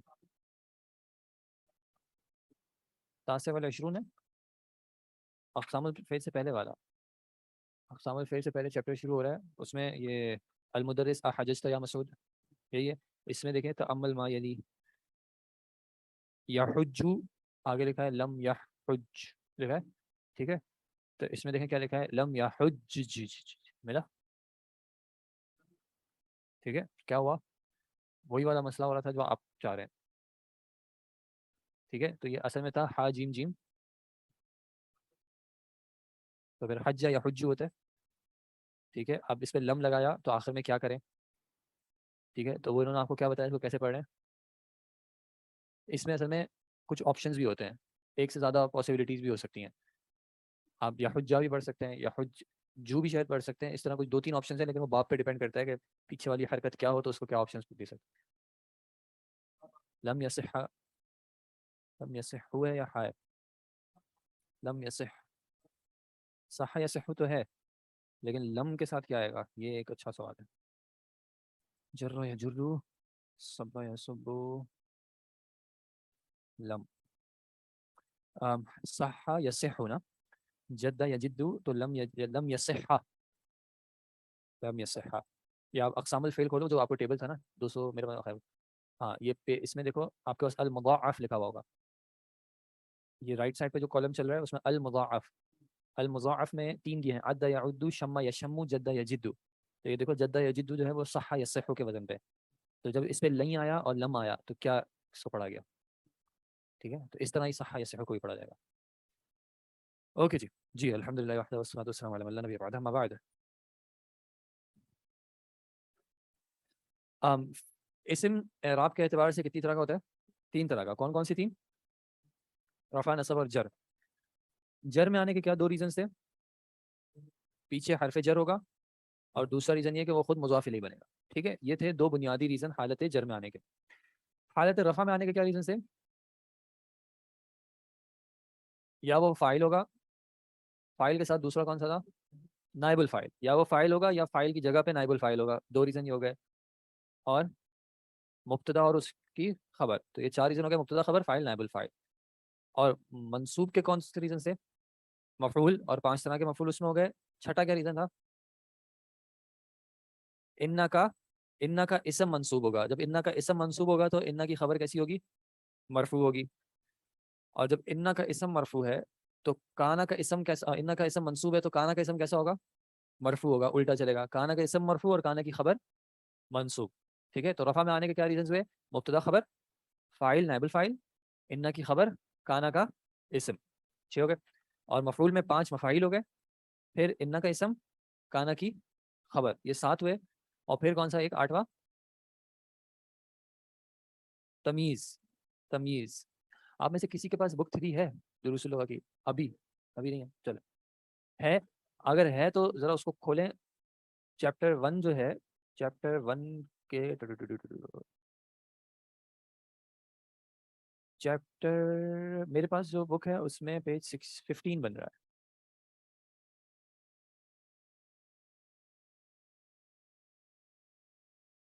اس میں لکھا ہوگا المرفوعات من الاسماء المنصوبات من الاسماء والمجرورات. ملے؟ اس سے مجرورات دیکھیں کیا لکھا ہوا ہے. ایک لکھا ہے المضاف الیہ اور دوسرا لکھا ہے المسبوق بحرف جر، یعنی جس سے پہلے حرف جر آ جائے. تو یہ 2 مجرور ہو گئے. پھر مرفوعات میں انہوں نے آپ کو کیا بتایا ہے کہ المبتدا اور دوسرا الخبر، اور پھر 5واں اور چھٹا دیکھیں الفاعل و نائب الفاعل، اور تیسرا چوتھا اگر دیکھیں تو اسم کانا اور خبر انا. انہوں نے تھوڑی اپنی سیکوینس کی ہے، ہم نے ڈسکشن میں اپنی سیکوینس بنا لی تھی، لیکن یہ 6 ریزن ہو گئے مرفوعات کے. اس میں تو یہ لکھیں. اور پھر منصوبات میں انہوں نے زیادہ دیے ہیں جو کہ ہم نے سارے دیکھے نہیں ہیں. اس میں انہوں نے اسٹارٹ کیا اسم انا، خبر کانا، پھر 5 مفعول ذکر کیے ہیں، المفعول به، المفعول فیہ، المفعول لاجلہ، المفعول معه، المفعول مطلق. اور پھر انہوں نے حال ڈسکس کیا اور تمییز ڈسکس کیا ہے اور مستثنی اور منادا. ٹھیک ہے، تو ہم نے تمیز جو ہے بیچ میں ڈسکس کیا ہے. تو یہ اگر آپ ویسے کہیں بھول رہے ہو کچھ ہو تو یہ آپ کے پاس آگے والی کتاب میں ایک ریفرنس پوائنٹ موجود ہے کہ مرفوعات کون سے ہوتے ہیں، منصوبات کون سے ہوتے ہیں. ٹھیک ہے، اور اگر یہ بھی نہ آ رہا ہو ذہن میں تو اگر آپ جو آپ کے پاس فرسٹ ایئر کی عربک گرامر 101 ہے اس میں بھی اگر آپ اینڈ میں دیکھیں گے تو اس میں بھی کچھ ریزن جو ہیں وہ رفع نصب اور جر کے لکھے ہوئے ہیں، تو اس سے بھی آپ کچھ حد تک یاد کر سکتے ہیں. اب ان کو یاد کرنا کیوں ہے کہ وقتاً فوقتاً یہ ان کی پریکٹس آتی رہے گی. جی اصول الحدیث کے آپ کے جو نوٹس ہیں، جی تو وہ ہم ریپیٹ کرنے کے لیے آپ کے استاد سے میں نے اسپیشل اجازت لی ہے کہ ان کے سبجیکٹ کے ہم نوٹس جو ہیں وہ کلاس میں پڑھ لیں. انہوں نے کہا ہے آپ کھل کے پڑھیں. وہ آپ کو اصول الحدیث سنا ہے کہ آپ ماشاءاللہ محدثین کی لسٹ میں اب آپ کا نام شامل ہو گیا ہے. اب آپ فقہا کی لسٹ میں اپنے آپ کو شامل کرنے والے ہیں جلد. تو اصول الفقہ جو ہے وہ آپ کے وہ ساتھ شروع کریں گے انشاءاللہ. ایسے ہی جی اصول الحدیث اس کو کیسے ریڈ کریں گے؟ اصول الحدیث، اصول الحدیثی، اصول الحدیث کیسے؟ اصول الحدیثی کیوں حدیثی کیوں؟ یہ مضاف الیہ بن رہا ہے اصول کا، تو اس وجہ سے اصول پہ نہ ال آیا نہ تنوین پڑا. اصول الحدیثی، حدیث کے اصول. جی اور اس سبجیکٹ کا دوسرا ایک اور نام کیا ہے؟ مصطلح الحدیثی، حدیث کی مصطلح اصطلاح. ٹھیک ہے جی اگر کوئی اصطلاح سے مصطلح، جیسے اسلام سے مسلم. ٹھیک ہے، تو اس طرح اصطلاح مصطلح وہ جس کی اصطلاح بنا دی گئی، یعنی وہ جو اصطلاح بن گئی. سمجھے؟ مثال کے طور پہ اصطلاح میں اس کو قلم کہتے ہیں، تو قلم مصطلح ہوا. ٹھیک ہے، یعنی مصطلح کہتے ہیں ٹرمینالوجی. جی جس کے پاس بھی ہو اگر وہ اصطلاح ٹرمینالوجی، اصطلاح کا مطلب یہ ہوتا ہے کس کانٹیکس میں، کس فن میں، کن رولز میں اس کو دیکھ رہے ہیں، تو اس اعتبار سے اس کی کیا وہ ٹرمینالوجی. اصطلاح اصل میں مصدر ہے اور مصطلح ٹیکنیکلی اسم المفعول ہے. کبھی کبھی اسم المفعول کا صیغہ مصدر کے طور پہ بھی آ جاتا ہے. ٹھیک ہے، اچھا جی نعم اصول الحدیث اور مصطلح الحدیث کون ریڈ کریں؟ کوئی تو مائک جیسے ہمیں مصدر کے طور پہ بھی آیا. یس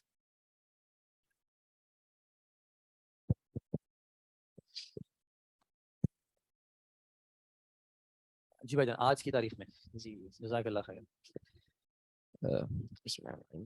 اصول الحدیثی، مصطلح الحدیثی، علم باصول علم. علم اگر پڑھ لیں علم. اب آپ اگر اس میں تنوین نہیں پڑھیں گے تو علم اسم ہے یا فعل ہے یا حرف ہے؟ پہلے یہ سوچ لیں اسم، فعل یا حرف. اگر یہ حرف ہے تو پھر تو آپ کو اس کو چھیڑ نہیں سکتے، یہ جیسا ہے ویسا ہی رہے گا. تو علم علما علمی نہیں کر سکیں گے. اگر ایک ورڈ 3 الفابیٹ کا ہو جائے یا 3 سے زیادہ کا ہو جائے تو سیف گیس جو ہے وہ اس کے حرف ہونے پہ نہیں ہے. سیف گیس جو ہے آپ تکا لگا رہے ہیں، نہیں پتا گیس لگانا ہے، تو اگر ایک ورڈ 1 یا 2 الفابیٹ پہ ہو تب تو آپ سکون سے گیس لگائیں کہ یہ حرف ہوگا. زیادہ لائکلی، ہمیشہ نہیں ہوگا لیکن زیادہ لائکلی کیا ہے کہ وہ حرف ہوگا. لیکن اگر 2 الفابیٹ سے ایکسیڈ کر رہا ہے 3 پہ تو زیادہ سیف پھر اب اسم یا فعل بنے گا. ٹھیک ہے، اسم یا فعل. کیوں؟ کیونکہ اسم اور فعل کو بیسیکلی کم از کم 3 الفابیٹس چاہیے ہوتے ہیں. ٹھیک ہے، تو اب یہ علم جو ہے اس میں 3 الفابیٹس آ گئے. تو اب یہ یا تو اسم ہے یا پھر فعل ہے. اگر آپ اس کو پڑھ رہے ہیں لام کو کیسے پڑھ رہے ہیں؟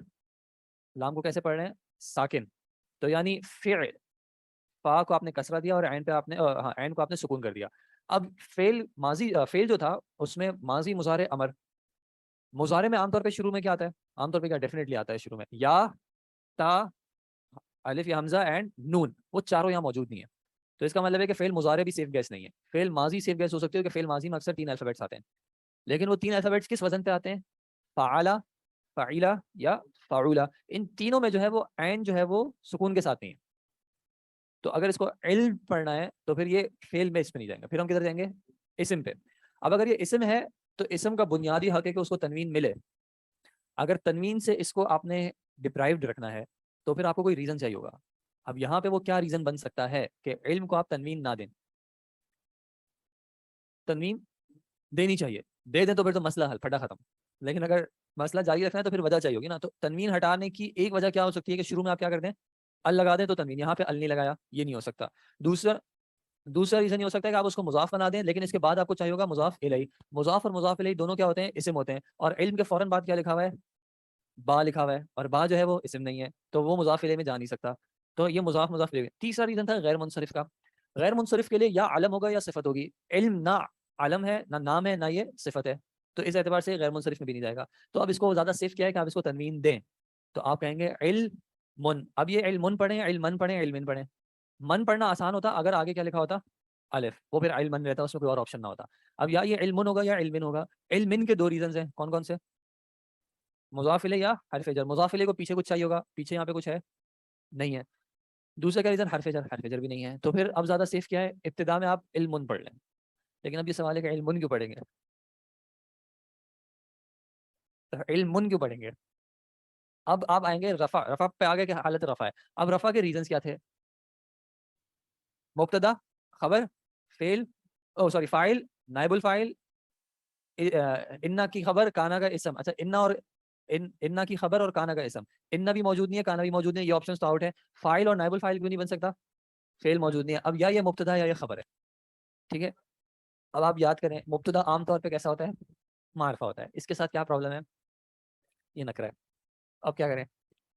کبھی کبھی آ سکتا ہے لیکن ابتدا میں آنا بہت مشکل اور کم ہے. اچھا اگر اس کو ہم مبتدا بنا بھی دیتے ہیں تو مبتدا کو پھر کیا چاہیے ہوگا؟ خبر. آگے خبر ملنا مشکل ہے. خبر مقدم کرتے ہیں تو مبتدا مؤخر تو چاہیے ہوگا، وہ آگے پھر ڈھونڈیں گے. اچھا یہاں پہ ایسی اصطلاح میں جب یعنی اسٹیٹمنٹ جب کبھی شروع ہو رہا ہو نا تو یہاں پہ زیادہ آسان اور اکثر ایسا ہوتا ہے کہ یہاں پہ اس کا مبتدا محذوف کر دیا جاتا ہے. اور وہ مبتدا کیا ہے؟ ہوا.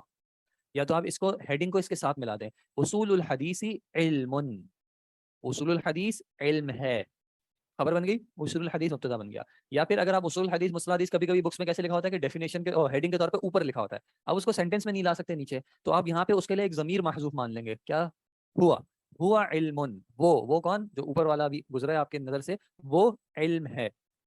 وہ ہوا مبتدا ہو جائے گا، علم اس کی خبر. یہاں پہ آپ اصول الحدیث پیچھے لکھا ہوا ہے، لائن نہیں چل رہا ہے، تو اصول الحدیث کو مبتدا مان لیں، علم کو اس کی خبر مان لیں. اصول الحدیث علم. اصول الحدیث علم ہے. مبتدا اور خبر اگر آ چکا ہے، سینٹینس ٹیکنیکلی کمپلیٹ ہو گیا ہے. لیکن حرف جر اگر آ جاتا ہے تو پھر کیا ایڈ ہو جاتی ہے؟ ڈیٹیل. متعلق ڈیٹیل ایڈ ہو جائے گی. اب متعلق جو ہے یا وہ متعلق بالخبر ہوتی ہے یا متعلق بالفعل ہوتی ہے. یہاں پہ کیا ہوگی؟ وہ متعلق کیونکہ یہاں پہ فعل کا کانٹیکس ہی نہیں چلا، جملہ اسمیہ چل رہا ہے، مبتدا ہے، خبر ہے، تو اب یہ متعلق بالخبر کہلائے گا جو بھی با کے ساتھ آئے گا. جی تو کیا ہے؟ علم بأصول اصول. بأصول وقواعد. ٹھیک ہے. اب اصول لی بغیر تنوین کے پڑھیں گے تو بھی مزہ نہیں آئے گا. اصول، اصل کی جمع اصول. ہوا علم باصول. یہ علم ہے کچھ اصول کا یا اصول کے بارے میں. اصول ان پہ تنوین پڑھنا کیوں ضروری ہے؟ کیونکہ یہاں پہ تنوین ہٹانے کے ریزن پھر اپلیکیبل نہیں ہے. نہ ال ہے، نہ یہ مضاف بن رہا ہے، اور نہ یہ غیر منصرف کی کیٹیگری میں جائے گا. یہ جمع تو ہے لیکن غیر منصرف کی کیٹیگری میں نہیں جائے گا. غیر منصرف کی جو جمع کی وزن ہے ان میں سے نہیں. لیکن آگے وقواعدہ، آگے والے کو کیا پڑھیں گے؟ قواعدہ. قواعدہ ایک تو بغیر تنوین کے، دوسرا قواعدہ کی اعرابی حالت کیا ہونی چاہیے؟ مجرور. کیوں؟ وجہ کیا ہے؟ پیچھے با آیا ہوا ہے اور باؤ سے عطف ہو چکا ہے، یعنی قواعد جو ہے وہ پیچھے عطف ہو چکا ہے اصول پہ لگا ہوا تھا با. تو اس اعتبار سے قواعد ہوگا حالت جر میں. اب حالت جر میں اگر آگے غیر منصرف ہو تو غیر منصرف کو جر میں کیسے پڑھتے ہیں؟ فتحہ کے ساتھ. ابراہیمو، ابراہیما اینڈ ابراہیما. تو قواعدو، قواعدہ اینڈ قواعدہ. غیر منصرف کہہ لیں یا ممنوع من الصرف کہہ لیں، دونوں ایک ہی بات ہے. ٹھیک ہے, غیر منصرف اور ممنوع من الصرف ایک ہی بات ہے. یہاں پہ صرف کا مطلب کیا ہوتا ہے؟ صرف کا مطلب ہوتا ہے تنوین.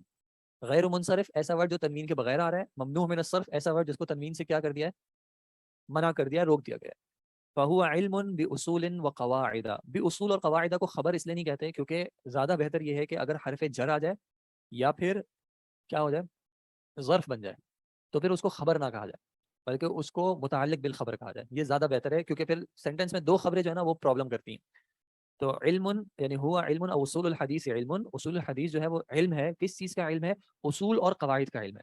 اب ان اصول اور قواعد کے اعتبار سے یا علم کے اعتبار سے آپ کو کیا بتا رہے ہیں, بلکہ اصول قواعد کے اعتبار سے آپ کو کیا بتا رہے ہیں آگے؟ يعرف بها أحوال السند والمتن. صحیح, رک جائیں یہاں پہ. اب یہ ہے یا را پہ کیا پڑھیں گے؟ رفو رفو رفو, یا رفو یا رفو. فعل کیا ہوتا ہے؟ عرفہ یا رفو. عرفہ یا رفو ہوگا فعل. اب عرفہ ماضی تو یہ ہے نہیں, علامت مضارع ہے, تو یا رفو ٹھیک ہے. لیکن یا رفو جو فعل ہے, فعل کو لازمی طور پہ کون چاہیے ہوگا؟ فاعل. لازمی طور پہ فاعل چاہیے ہوگا. تو اس سینٹینس میں ہم فاعل کس کو بنائیں گے کہ کون جانتا ہے؟ جاننے والا کون ہے؟ عرفہ یا رفو جاننا نا, پہچاننا, جاننا. تو جاننے والا کون ہے؟ کہاں پہ لکھا ہوا ہے؟ یعرفو کہ اگر اندر ہوا آپ نکالیں گے تو ہوا کو پیچھے کوئی چاہیے ہوگا جس کی طرف وہ جائے, وہ کون ملے گا اس کو؟ اگر آپ کو فائل نہیں مل رہا تو پھر زیادہ صرف آپشن اس کیس میں کیا ہوگا کہ فائل کی جگہ اس کو نائب الفائل یا پھر مجہول بنا دیں. یعرفو, یو فائلو کے وزن پہ یعرفو, جانا جاتا ہے. جانا جاتا ہے, جانتا نہیں ہے کیونکہ پھر جاننے والا کوئی آپ کو چاہیے ہوگا. یا تو آپ کہہ دیں یعنی یعرف القاری, یعرف الطالب, ٹھیک ہے, لیکن وہ محذوف اس طرح نکالنے سے بہتر ہے اس کو مفعول مجہول کے صیغے کے ساتھ پڑھ لیں. یعرفو پہچانا جانا جاتا ہے یا جانا جاتا ہے. اب یہ آئے گا نا, ابھی تو پکچر. بہا, بہا کیا ہو جائے گا؟ اس کے متعلق ہو جائے گا, فعل کے متعلق ہو جائے گا. جانا جاتا ہے ان کے ذریعے. یہ ان کون ہے؟ اصول اور قواعد. تو ہا ضمیر واحد مؤنث کی کیوں آئی؟ کیونکہ اصول اور قواعد غیر عاقل کی جمع ہے, تو ان کی تعبیر کی جائے گی واحد مؤنث کی ضمیر سے, تو وہ آ گیا ہا. جانا جاتا ہے یا پہچانا جاتا ہے ان کے ذریعے, یعنی کہ بہذہ الاصول والقواعد, ان اصول اور قواعد کے ذریعے. کس کو جانا جاتا ہے؟ احوال السند والمتن. احوالو بغیر تنوین کے کیوں پڑھا؟ آگے آگے مضاف الیہ مل رہا ہے تو اس کو مضاف بنا سکتے ہیں, مضاف بنا دیا احوالو کو. احوالو پہ حالت رفع کیوں پڑی؟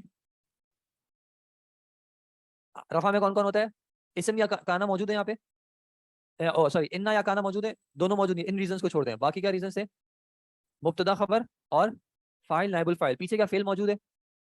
یہ تو تھا یعرفو, یعرفو کا مجہول پڑا تھا, تو مجہول کو کون چاہیے ہوتا ہے؟ نائب الفاعل. تو اس کو کیا بنا دیں گے؟ نائب الفاعل. احوالو حالت رفع میں ہو جائے گا نائب الفاعل ہونے کی وجہ سے. جانا جاتا ہے اس کے ذریعے, کیا جانا جاتا ہے؟ احوال کو جانا جاتا ہے, یا احوال جانے جاتے ہیں. کس کے احوال ہیں؟ احوال السندی, راوی کے سند کے احوال کو. والمتنی, اب متنی مجرور کیوں پڑا ہے؟ مندی, متنی جو ہے وہ واو سے پیچھے کیا ہو گیا؟ عطف ہو گیا سندی پہ, اور سندی کو مجرور کیوں پڑا تھا؟ یہ احوال کا مضاف الیہ بن رہا تھا. احوال السندی, سند کے احوال, والمتنی یعنی کہ احوال المتنی, سند کے احوال اور متن کے احوال کو. اور بریکٹ میں آپ کو کیا بتا دیا؟ ای. یہ ای کیا ہوتا ہے؟ یعنی کہ یہ ای کہلاتا ہے ای تفسیریہ, یہ تفسیر بیان کرتا ہے کہ پیچھے جو بات ذکر کی اس سے مراد کیا ہے. تو یعنی الراوی والمروی. راوی کون ہوتا ہے؟ روایت کرنے والا, اور مروی جو روایت کی جا رہی ہے, ٹھیک ہے, جو متن ہے, متن جو روایت, جو ٹیکسٹ روایت کیا جا رہا ہے وہ. اور سند سے مراد راوی, جو بھی سند میں روات آئیں گے وہ ان سب کے احوال کو جانا جاتا ہے. اب جاننا بہت سارے طریقوں سے ہو سکتا ہے. کس اعتبار سے آپ کو جاننا ہے وہ آگے بتا رہے ہیں. کس اعتبار سے؟ من حیث القبول والرد. اس کے اعراب کو ابھی ہم نہیں دیکھیں گے, یہ تھوڑی بات کی انشاءاللہ باتیں. من حیث, آپ نے اردو میں بھی سنا ہوگا بحیثیت, اس میں بھی یہ حیث موجود ہے, ٹھیک ہے, بحیثیت قبول اور رد کے. قبول کیا ہے؟ ماننا, قبول کرنا, اور رد کیا ہے؟ چھوڑنا. قبیلہ یقبلو یہ فعل ہے, تو قبول اس کا کیا بنے گا؟ مصدر. مصدر کیا ہوتا ہے؟ فعل کا نام, اسم الفعلی. یہ ایسا ورڈ ہوتا ہے جس کے اندر فعل کا معنی ہوتا ہے لیکن زمانہ نہیں ہوتا. وزن کے اعتبار سے اس کے اندر زمانہ نہیں ہوتا, معنی فعل والا ہوگا. قبیلہ یقبلو کا جو معنی ہے قبول کرنا, وہ اس کے اندر موجود ہے, قبول اس کا مصدر ہے. اسی طرح رد بھی, رد یردو, یردو یا یردو, رد یرد, یردو, تو اس کا مصدر ہو گیا رد, ٹھیک ہے. تو سند اور متن کے احوال کو جاننا اس حیثیت سے کہ ہم جان سکیں, پہچان سکیں کہ ان کو قبول کرنا ہے یا ان کو رد کرنا ہے, اور دونوں کے اوپر یہ اپلیکیبل ہے, سند کو بھی اور متن کو بھی. لیکن اصحاب الحدیث جو ہیں ان کا جو زیادہ ایمفیسس ہوتا ہے وہ ہوتا ہے سند پہ.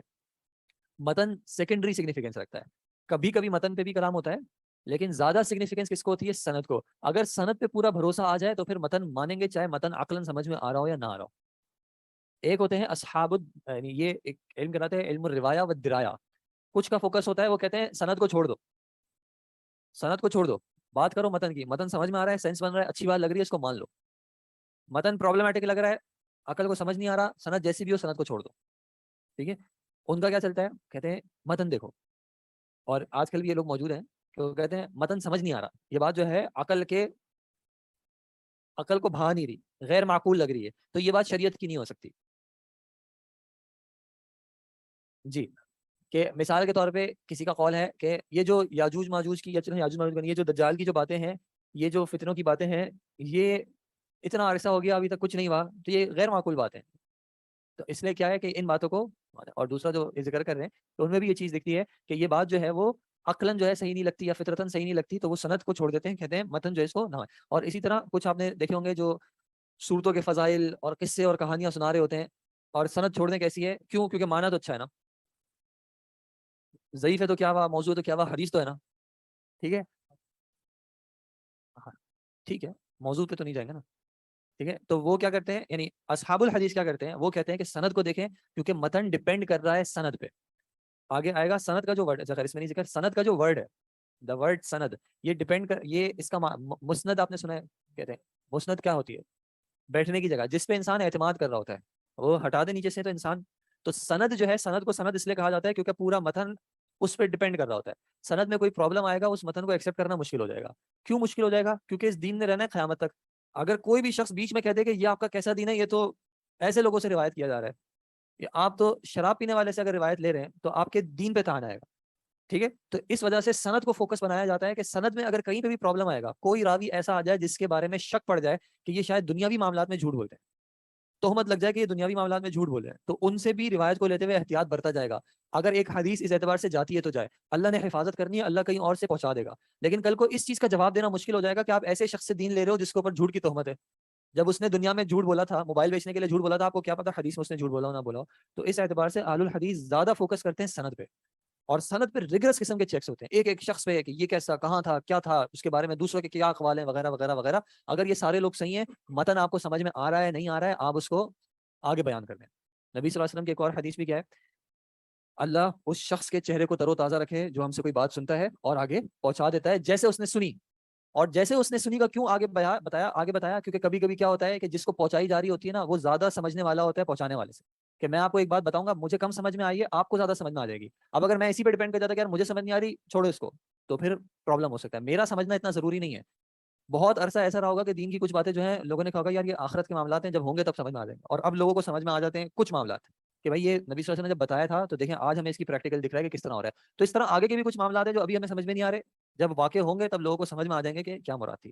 تو اصول الحدیث یا اس سبجیکٹ کا جو دوسرا نام ہے مصطلح الحدیث, یہ کیا کرتا ہے, یہ اصول اور قواعد کے اعتبار سے بات کرتا ہے, سند اور متن کے احوال کے اعتبار سے کہ ان کو قبول کیا جائے یا نہ کیا جائے. آگے جی شیخ صاحب آپ تھوڑا سا پڑھ لیں. اس کو بھی میں نے کہا اس کو بھی چھوڑ دیں, آپ حیث القبولی و ردی پڑھ لیں, کوئی مسئلہ نہیں. یاجوج اور جی اس طرح جو ہے یاجوج ماجوج کو بھی جو ہے وہ فیری ٹیلز کے طور پہ پیش کیا جاتا ہے. تو یہ ساری جو ہیں چیزیں ہیں. اب وہ کہا جاتا ہے بھائی کہ جو یہ اس کی دیوار تھی وہ کہاں ہے, ہم نے تو پوری دنیا میں ٹیکنالوجی سے ہم نے پتا کر لیا, ہمیں نہیں ملتی, تو اس کا مطلب ہے وہ ہے نہیں. ٹھیک ہے, فیری ٹیل یعنی وہ کس سے کہانیاں ہیں, بچے سوتے نہیں ہیں تو ان کو کس سے کہانیاں سناتے ہیں نا, تو اس سے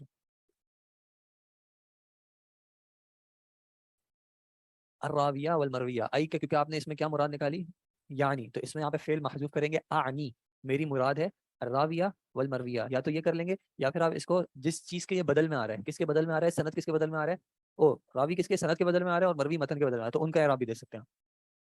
جی یا تو آپ ای کو عاطف بنا کے پیچھے معطوف کر دیں, یا پھر آپ یہاں پہ فعل محذوف کریں گے آنی میری مراد ہے کہ, اور پھر آپ اس کو اس کا مفعول بنا دیں گے آنی کا, تو اس پہ منصوب پڑھ لیں گے. تو دونوں آپشنز ہیں اس میں. یا کا جی آگے ثمرتہ, ثمرہ کس کو کہتے ہیں, پھل کو. اس کا ثمرتہ یہ ہو کون جائے گا پیچھے, پیچھے. یہ ہو کس جگہ پہ آ رہا ہے, ہو اصول حدیث کی جگہ پہ آ رہا ہے. گرامیٹیکلی یہ جو ضمیر ہے یہ کس اعراب کی جگہ پہ آ رہی ہے, جر کی جگہ پہ, جر کی جگہ پہ آ رہی ہے, فی محل جر. وجہ کیا ہے, مضاف الیہ, ثمرہ کا یہ مضاف الیہ بن جائے گا. اس کا ثمرہ کیا ہے, جی آگے بتائیں. تمييز الصحيح تمییز تمييز الصحيح صحیح صحيح من السقيم من الأحاديث. تمییز الصحیح من السقیم من الاحادیث. تمییز الصحیح دونوں کا آپس میں کیا تعلق ہے؟ مضاف مضاف الیہ. صحیح مضاف الیہ، تمییز مضاف، ال نہیں ہے، تنوین بھی نہیں ہے. تمییز کا کیا مطلب ہوتا ہے؟ فرق کرنا. فرق کرنا، تمییز کرنا، ممیز کرنا. اور تمییز گرامیٹیکلی کیا ہے؟ وزن کیا ہے تمییز کا؟ تفعیل. تفعیل کس چیز کا وزن ہے؟ مصدر ہے. کس باب کا؟ فعل یفعل تفعیل. سلم یسلم تسلیم. قرب یقرب تقریبا. تو اس طرح میز یمیز تمییز. ہم نے بھی جو بک پڑھی تھی اس میں اکثر آتا تھا میز، تمیز کریں، ڈفرینشیٹ کریں. تو اس کا رزلٹ کیا ہے؟ اس کا فائدہ کیا ہے؟ تمییز الصحیح، صحیح کو الگ کر دینا. کس میں سے؟ من السقیم. سقیم کون ہوتا ہے؟ مریض. کہاں آیا قرآن میں سقیم؟ انی سقیم. کس نے کہا تھا؟ ابراہیم علیہ السلام نے کہا. تو صحیح کو سقیم سے، ضعیف سے الگ کر دینا.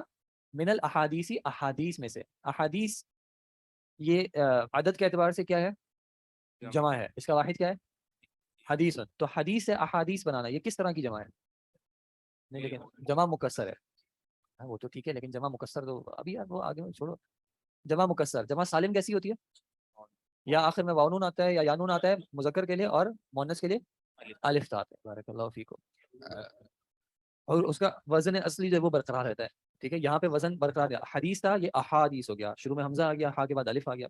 ٹھیک ہے جی. الحدیث الحديث ما أضيف إلى النبي صلى الله عليه وسلم من القول أو فعل أو تقرير أو وصف. ٹھیک ہے، یہاں پہ رکیں. ما اضیفو. اضیفو کیا وزن بنا؟ فعل نہیں أضيف افعلو. أفعل. اضیفو وزن بنا افعلو. اب یہ سوچے افعلو کا وزن کہاں پہ آتا ہے؟ افعلو وہ افعل ہے. احمد. افعلو یہ وزن، اگر اس کو اچھا اسم بنانا ہے فعل بنانا ہے؟ اگر شروع میں حمزہ آ رہا ہے تو یہ حمزہ کہاں پہ آتا ہے؟ مزید میں تو آتا ہے ہمارے آسان میں. ہمارا کیا ہے؟ مضارع میں آتا ہے. کس کے لیے آتا ہے؟ اس کے لیے متکلم. متکلم، واحد متکلم کے لیے انا کے لیے آتا ہے. صحیح. انا افعلو. صحیح. اگر وزن ہوگا مضارع کا یفعلو پہ، جیسے کہ یضربو، تو انا اضربو افعلو کے وزن پہ. تو اگر اس کو ہم پڑھیں گے ما اضیفو، تو اس میں کس کا معنی آئے گا؟ کہ میں نے میرا معنی میرا آئے گا. معنی. اب حدیث کی تعریف میں میں اپنے آپ کو شامل نہیں. تو نہیں کروں گا نا کہ میں کچھ کر رہا ہوں. ٹھیک ہے، اضیفو افعلو کے وزن پہ آئے گا. مضاف یضیفو اگر ہوگا تو اضیفو بنے گا اس سے. جی اضافت کرنا، بالکل اضافت کرنا. لیکن اضافت کا ورڈ بھی جو ہے، جیسے مضاف کہتے ہیں، مضاف الیہ کہتے ہیں، تو یہ اصل میں فعل آتا ہے اضاف یضیف. اضاف یضیف باب فاعل سے آتا ہے. اضاف یضیف اضافت کرنا. اب یہاں پہ یہ اگر آپ سینٹینس کو ویسے اوور آل دیکھتے ہیں تو یہ کہنا کیا چاہ رہے ہیں کہ الن نبی صلی اللہ علیہ وسلم، نبی صلی اللہ علیہ وسلم کی طرف، نبی صلی اللہ علیہ وسلم کی طرف. من آگے کیا ہوگا؟ قو لی، بغیر تنوین کے. ہاں، تنوین ہٹانے کے لیے وجہ چاہیے ہوگی. تو من قول، قول میں سے، او فعل، فعل میں سے، او تقریر، تقریر میں سے، او وصف، وصف میں سے. قول میں سے، فعل میں سے، تقریر میں سے، وصف میں سے نبی صلی اللہ علیہ وسلم کی طرف کیا کرنا؟ اضافت کرنا. ٹھیک ہے، تو حدیث کیا ہوتی ہے؟ ماں جس کی اضافت کی جائے. اب یہ جو میں کہہ رہا ہوں جس کی اضافت کی جائے، یہ فعل کس طرح کا لگ رہا ہے؟ معروف ہے یا مجہول ہے؟ مجہول ہے. ٹھیک ہے، مجہول ہے. تو اس کو پڑھا جائے گا ما اضیفہ. یہ اصل میں اف علا کے وزن پہ ہوگا. افعل سے اف علا کے وزن پہ. اضیفہ، ما اضیفہ وہ جس کی، یہ ماں کون سا والا ماں ہوگا؟ ماں موصولہ. ما اضیفہ وہ جس کی اضافت کی جائے. کس کی طرف؟ الی النبی صلی اللہ علیہ وسلم. من قول، کسی طرح کے قول میں سے، او فعل، او تقریر، او وصف. اور وصف کے اعتبار سے بریکٹ میں آپ کے پاس کیا لکھا ہوا ہے؟ خلقی او خلقی. خلقی اور خلقی میں کیا فرق ہوتا ہے؟ کون سا؟ جی، خلق تخلیق سے، بناوٹ، پیدائش کے اعتبار سے کس طرح پیدا کیا گیا. اور خلقی اخلاق کے اعتبار سے کہ اخلاقی طور پہ اگر کوئی وصف بیان کیا جائے. آپ کے پاس ایگزامپل ہیں آگے. خلقی کی ایگزامپل کیا ہوگی نبی صلی اللہ علیہ وسلم کے وصف میں؟ آپ صلی اللہ علیہ وسلم کے بال کیسے تھے. ٹھیک ہے، اور خلقی کے سادگی میں، چلنے میں آپ صلی اللہ علیہ وسلم کیسے تھے، بات کرنے میں کیسے تھے صلی اللہ علیہ وسلم. جی، اور آگے کیا لکھا ہوا ہے؟ واصطلاحان والاصطلاحان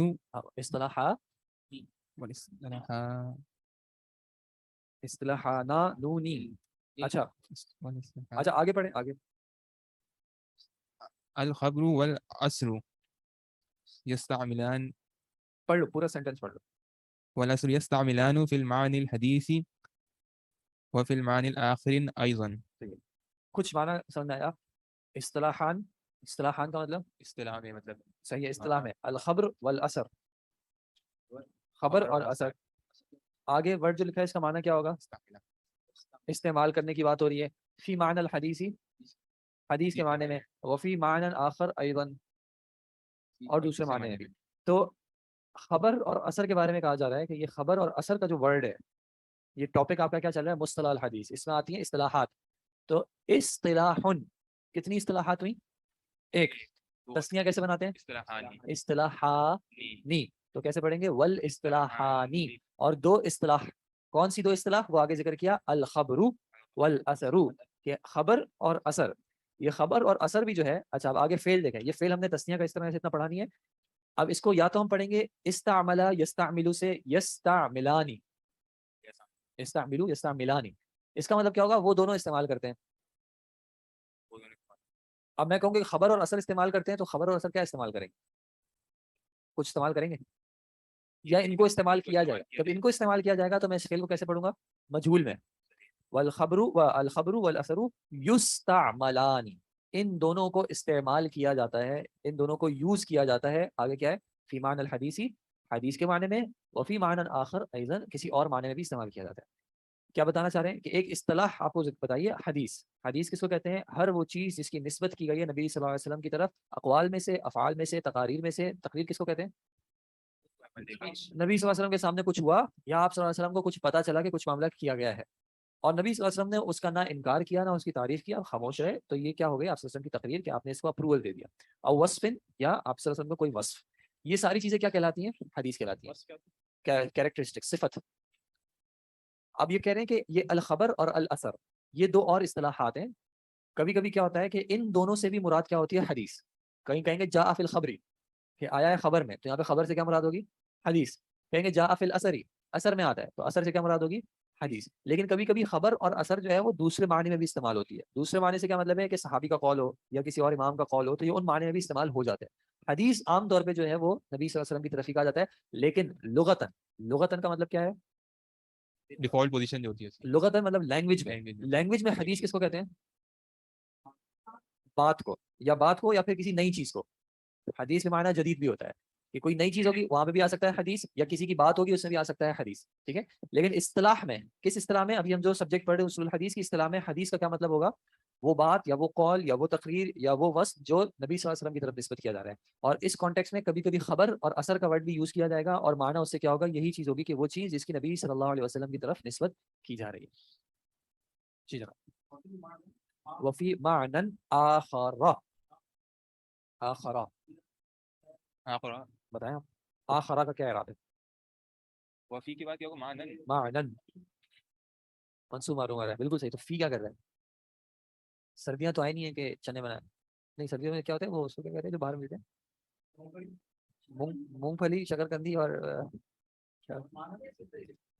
معنن کی صفت ہے جر میں. دیکھ لو جی. اب یہ جر میں اگر آخرہ آیا ہے تو اب آپ بتائیں کہ آخرہ کیسے آ گیا جر میں؟ مکئی، مکئی ملتی ہے. ہاں مکئی. ہاں لیکن یہ آخرہ یار سمپل ہے. جر میں منصوب کب آتا ہے؟ مبنی. ہاں غیر منصرف ہے. غیر منصرف کیوں ہے؟ پہلے دو میں سے ایک بتاؤ کیا ہے؟ علم تو نہیں ہے، لیکن آخر اس میں مکان یا زمان کا کون سا معنی ہے؟ دوسرا مطلب نہ زمانے کا ہے کہ ایک اور another meaning میں اس میں زمانہ بھی نہیں ہے نہ جگہ ہے. آخرہ ایک کیا ہو گیا؟ وصف ہو گیا. صفت ہے. کیا صفت ہے؟ دوسری. دوسرا ہونا ایک صفت ہے. ایک پہلا ہے ایک دوسرا ہے. دوسرا ہونا صفت ہو گیا. دوسرا ریزن کیا ہے اس میں؟ آخر. وزن کیا ہے؟ وزن الفعل، افعال کے وزن پہ. افعال، آخر تھا، آخر، اور اس کو مد بنا دیا ہے آخر. ٹھیک ہے. تو وفی معنی آخر، آخر جو ہے وہ غیر منصرف ہے. اور یہ ہم نے کس چیپٹر میں پڑھا ہے؟ اخرى بھی آیا تھا اس کی مؤنث، ابھی حال میں گزرا تھا. ہاں احدهما والآخر. اچھا خیر وہاں پہ ال کے ساتھ آیا ہوا ہے تو اس لیے وہ ظاہر نہیں ہو رہا. خیر ٹھیک ہے جناب. جزاکم اللہ خیر. سبحانک اللہم وبحمدک اشہد ان لا الہ الا انت استغفرک واتوب الیک. اگر اس طرح چلنا ہے تو آپ لوگ ڈسکس کر کے ڈیسائیڈ کر لیجیے گا. اگر اختلاف ہے اور کوئی اور آپ کے پاس سجیشن ہو تو وہ بھی ڈسکس کر لیجیے گا, کوئی مسئلہ نہیں. اوکے, وہ آپ ڈسکس کر لیجیے گا, میرے سامنے ہو سکتا ہے کوئی کچھ کہے کوئی کچھ نہ کہے, میں اختلاف کو حل نہ کر سکوں. بالکل آپ سر, آپ کو اجازت کی ہے, ٹھیک ہے جناب, السلام علیکم وغیرہ.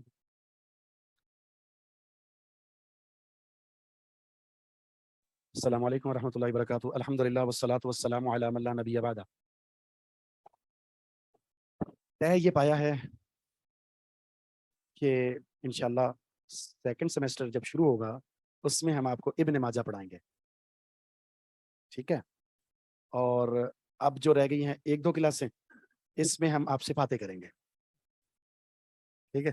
کتنے خوش ہیں نا باتوں کے نام سے. اور وہ باتیں ہوگی ہماری اسی حدیث کے متعلق, مسئلے مسائل ڈسکس کریں گے. جو پڑھ لیا ابھی میں ابھی آپ سے پوچھتا ہوں تو آپ کی علمی صلاحیت کا تھوڑا سا جائزہ لیتے ہیں, کون کتنے پانی میں ہے. تو اس کے بعد پھر ہم جائزہ لیں گے کہ سیکنڈ سیمسٹر میں ابن ماجہ میں نے پڑھانی ہے یا نہیں پڑھانی. ہاں ابھی بس انشاءاللہ آپ رجسٹر وغیرہ بند کر دیں, بس میرے سر میں درد ہو رہا ہے, میں ذرا گرین ٹی پی لوں اس کے بعد, ٹھیک ہے. کہیں ایسا نہ ہو کہ میں سوالات کروں اور آپ کے جوابات سے مزید درد شروع ہو جائے مجھے.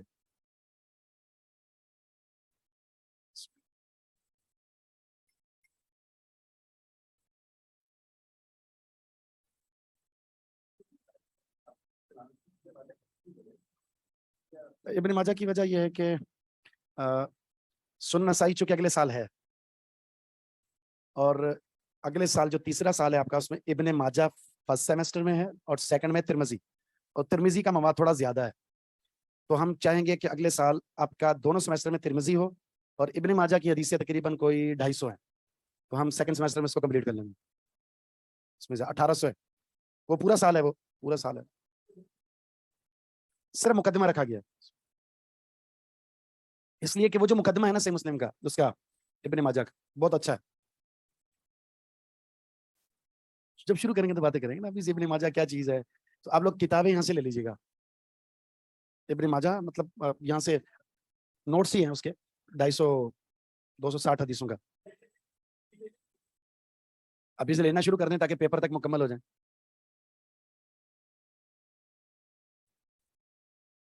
وہ تو اگلے سال ہی ہے. ترمذی بھی ہے اور یہ بھی ہے.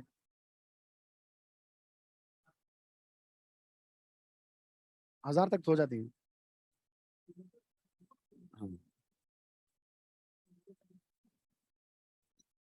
ہاں جی,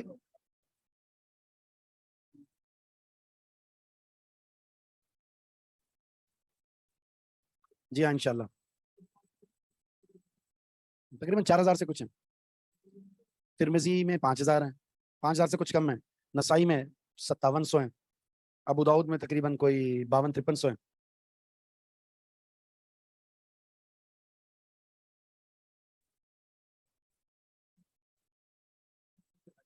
کس نے تکرار کو نکالے نا 10,000 تک ہوں گے. جی وہ اس طرح ہے کہ ایک حدیث جیسے انما الاعمال بالنیات یہ الگ ہو گئی, انما الاعمال بالنیہ یہ الگ حدیث ہو گئی, ایک لفظ کی تبدیلی سے الگ ہو جاتی ہے. 10,000 تقریباً بنتی ہے. وہ اسی طرح ہی ہے, کئی اسانید سے ایک حدیث یاد ہے.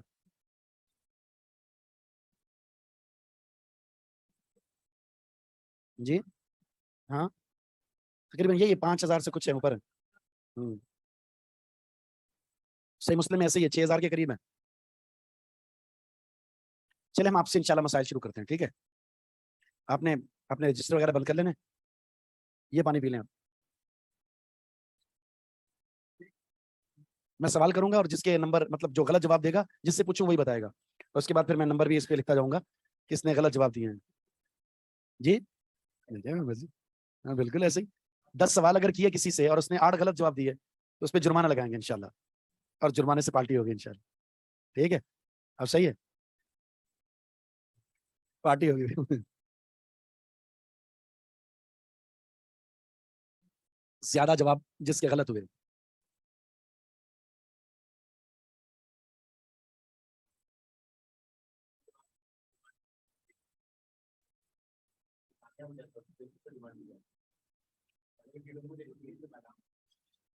سر سوال ہے سر, جرمانے کے پیسے کھانا جائز ہے؟ پیسے کھانا تو ویسے بھی حرام ہے, پیسوں سے کوئی چیز لے کے کھا سکتے ہیں, ٹھیک ہے. چلے شروع کریں. بسم اللہ الحمدللہ والصلاۃ والسلام علی من. نہیں ہم نے کتاب الطہارہ سے شروع کرنا ہے, ٹھیک ہے جی جی, کتاب الطہارہ سے. کوئی بات نہیں ہے, پچھلے سال, بہت پہلے تھوڑی, پچھلے سال ہمارے جو وزیر ہیں, وزیر اعظم, ان کو اپنا سابقہ سال بھی پتا ہوتا ہے, یعنی پچھلے دور میں کیا ہوا. تو آپ کو اتنا نہیں پتا پچھلے سال آپ نے کیا پڑھا ہے؟ چلے دیکھتے ہیں, ٹرائی تو کریں نا. نہیں بالکل نہیں, فائدہ کیا, کتاب کھول کے جواب دینا, وہ تو چوکیدار بھی دے دے گا. ہاں صحیح بات ہے, دیکھ کر بتانے میں یہ لکھا ہوا ہے. آپ لوگوں نے پڑھا, اس کا فائدہ کیا. آپ سے شروع کرتے ہیں, ٹھیک ہے. مائک دیں کو, مائک, جواب مائک پر ہوگا, ٹھیک ہے. آسان سوال ہوگا انشاءاللہ, بے فکر.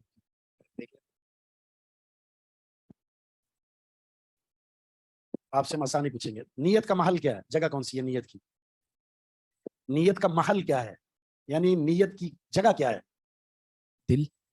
صحیح ہے. نیت کیوں کرتے ہیں؟ کوئی عمل انجام دینے کے لیے. مقصد کیا ہوتا ہے نیت کرنے کا؟ مقصد کیا ہوتا ہے؟ کوئی ایک عمل ہے, جیسے نماز ہے, ظہر بھی, عصر بھی ہے, مغرب بھی ہے, فجر بھی ہے, سنت بھی ہے, فرض بھی ہے, تو نیت کا اصل مقصد کیا ہوتا ہے؟ شیخ اس کے بغیر نماز نہیں ہوگی. دل کا ارادہ کرنا ضروری ہے نا. دل کا ارادہ, نیت کر لی, لیکن نیت کرتے کیوں ہیں؟ نہیں کوئی اور بولے گا تو نمبر کٹ جائیں گے, میں یہاں لکھ دوں نام اس کا. سوچنے کا. ہاں بالکل, آپ کا جواب بالکل ٹھیک ہے. آن لائن والے آپ بولتے رہیں, ٹھیک ہے, بالکل ٹھیک جواب دیا. آپ لوگوں پر اگر کوئی غلط جواب دینے پر جرمانہ بھی ہوگا تو آپ وہی پی ڈی ایف نہیں بھیجیں گے, فائدہ کیا. جی چلے ان کو دے دے رہا. جی جواب. نیت کی وجہ کیوں کرتے ہیں؟ اپنے عمل کو ڈیفائن کرنے کے لیے نیت کی جاتی ہے, کہ مطلب کہ عمل کیوں کیا جا رہا ہے اور کیا کیا جا رہا ہے.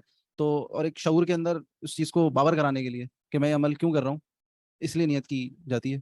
ٹھیک ہے, میں نے کچھ لکھوایا تھا, وہ یاد ہے آپ کو؟ ان کو دینا, نہیں یہاں تو نہیں آ رہا مجھے کیا لکھوایا تھا. آگے دینا. آپ لوگ بھی مائی پکڑ لیں ہاتھ میں. جی نہیں یاد آ رہا, آگے دیکھو, شیخ اللہ کی رضا کے حصول کے لیے. آگے دیکھو.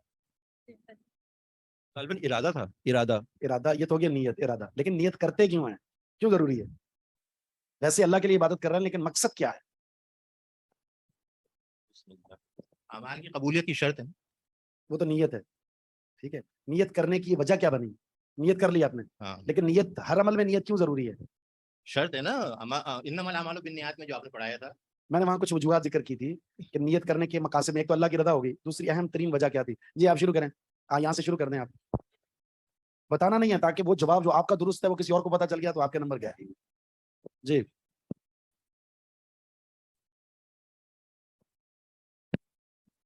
جی جلدی کریں, جلدی, ٹائم نہیں.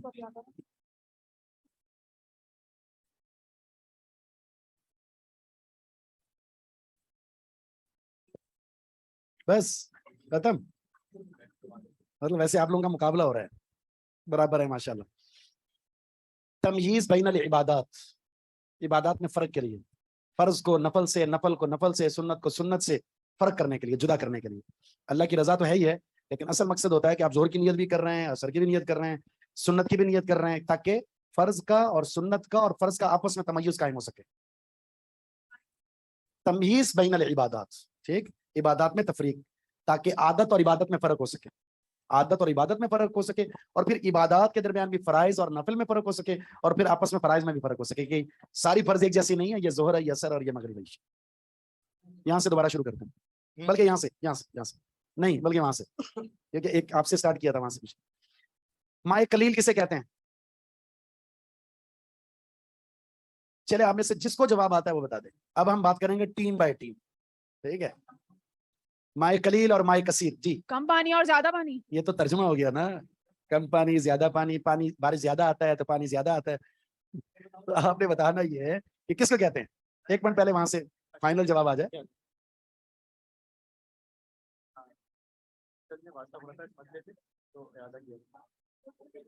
آپ کو امتحان کی پڑھی ہے, میں آپ کے علم میں اضافہ کرنا چاہ رہا ہوں. جی آپ بتائیں سنیں مائع کثیر جو ہے وہ 2 قلہ یا اس سے زیادہ پانی اگر ہے تو وہ مائع کثیر ہے، اور 2 قلہ سے کم ہے تو مائع قلیل ہے، اور 2 قلہ تقریباً 27 کلو پانی آتا ہے. نہیں 2.5 کلو آپ رہنے دیں، آپ 2 قلہ میں آتا ہے. کوئی دیکھ لے بتا دے، کوئی ہیلپ کر دیں ان کی، ورنہ جواب غلط ہو جائے گا. آن لائن والے حضرات 2 مٹکوں میں کتنا پانی آتا ہے؟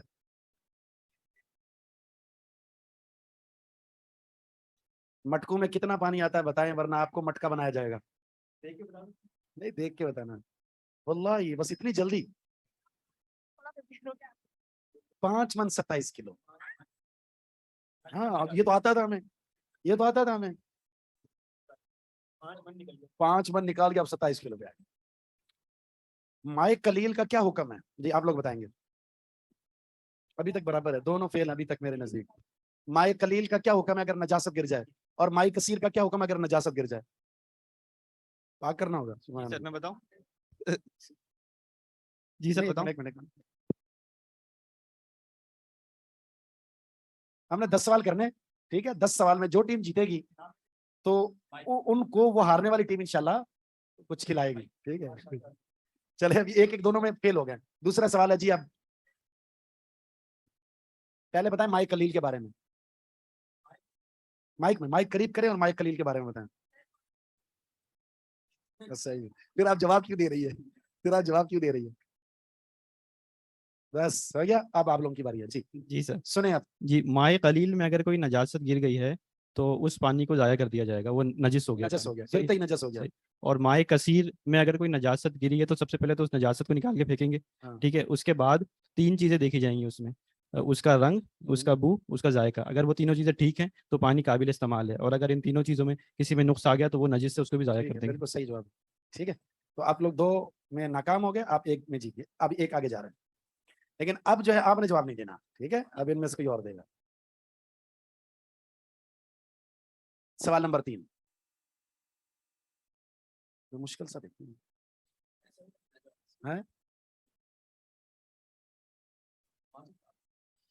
موزوں کی جو ہم موزے پہنتے ہیں، جرابے پہنتے ہیں، شریعت میں اس کی مسافر اور مقیم کے لیے ایک مدت مقرر کی گئی ہے.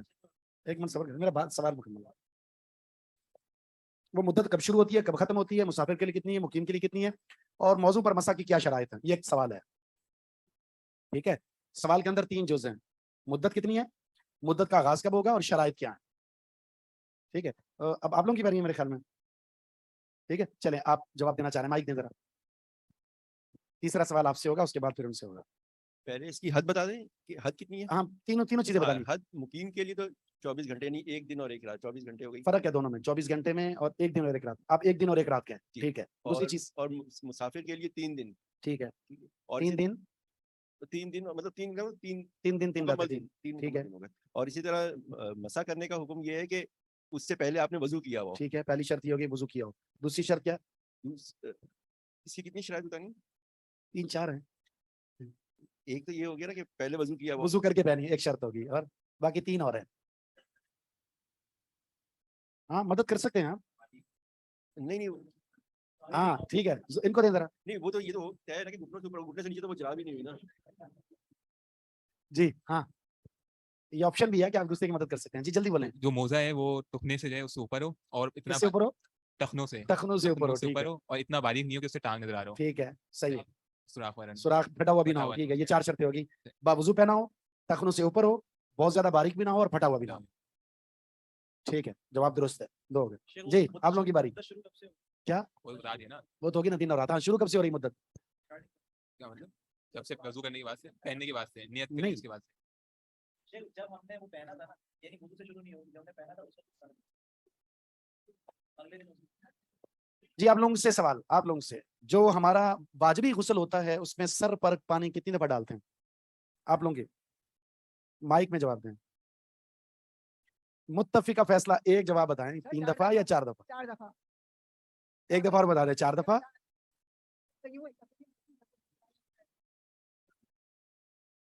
جلدی جلدی بتا دیں. ابھی 1 منٹ 10-20 سیکنڈ ہیں. جی 3 دفعہ یہ سب کا فائنل ہے. ٹھیک 3 دفعہ تو یہ جواب غلط ہے. 4 دفعہ ہے.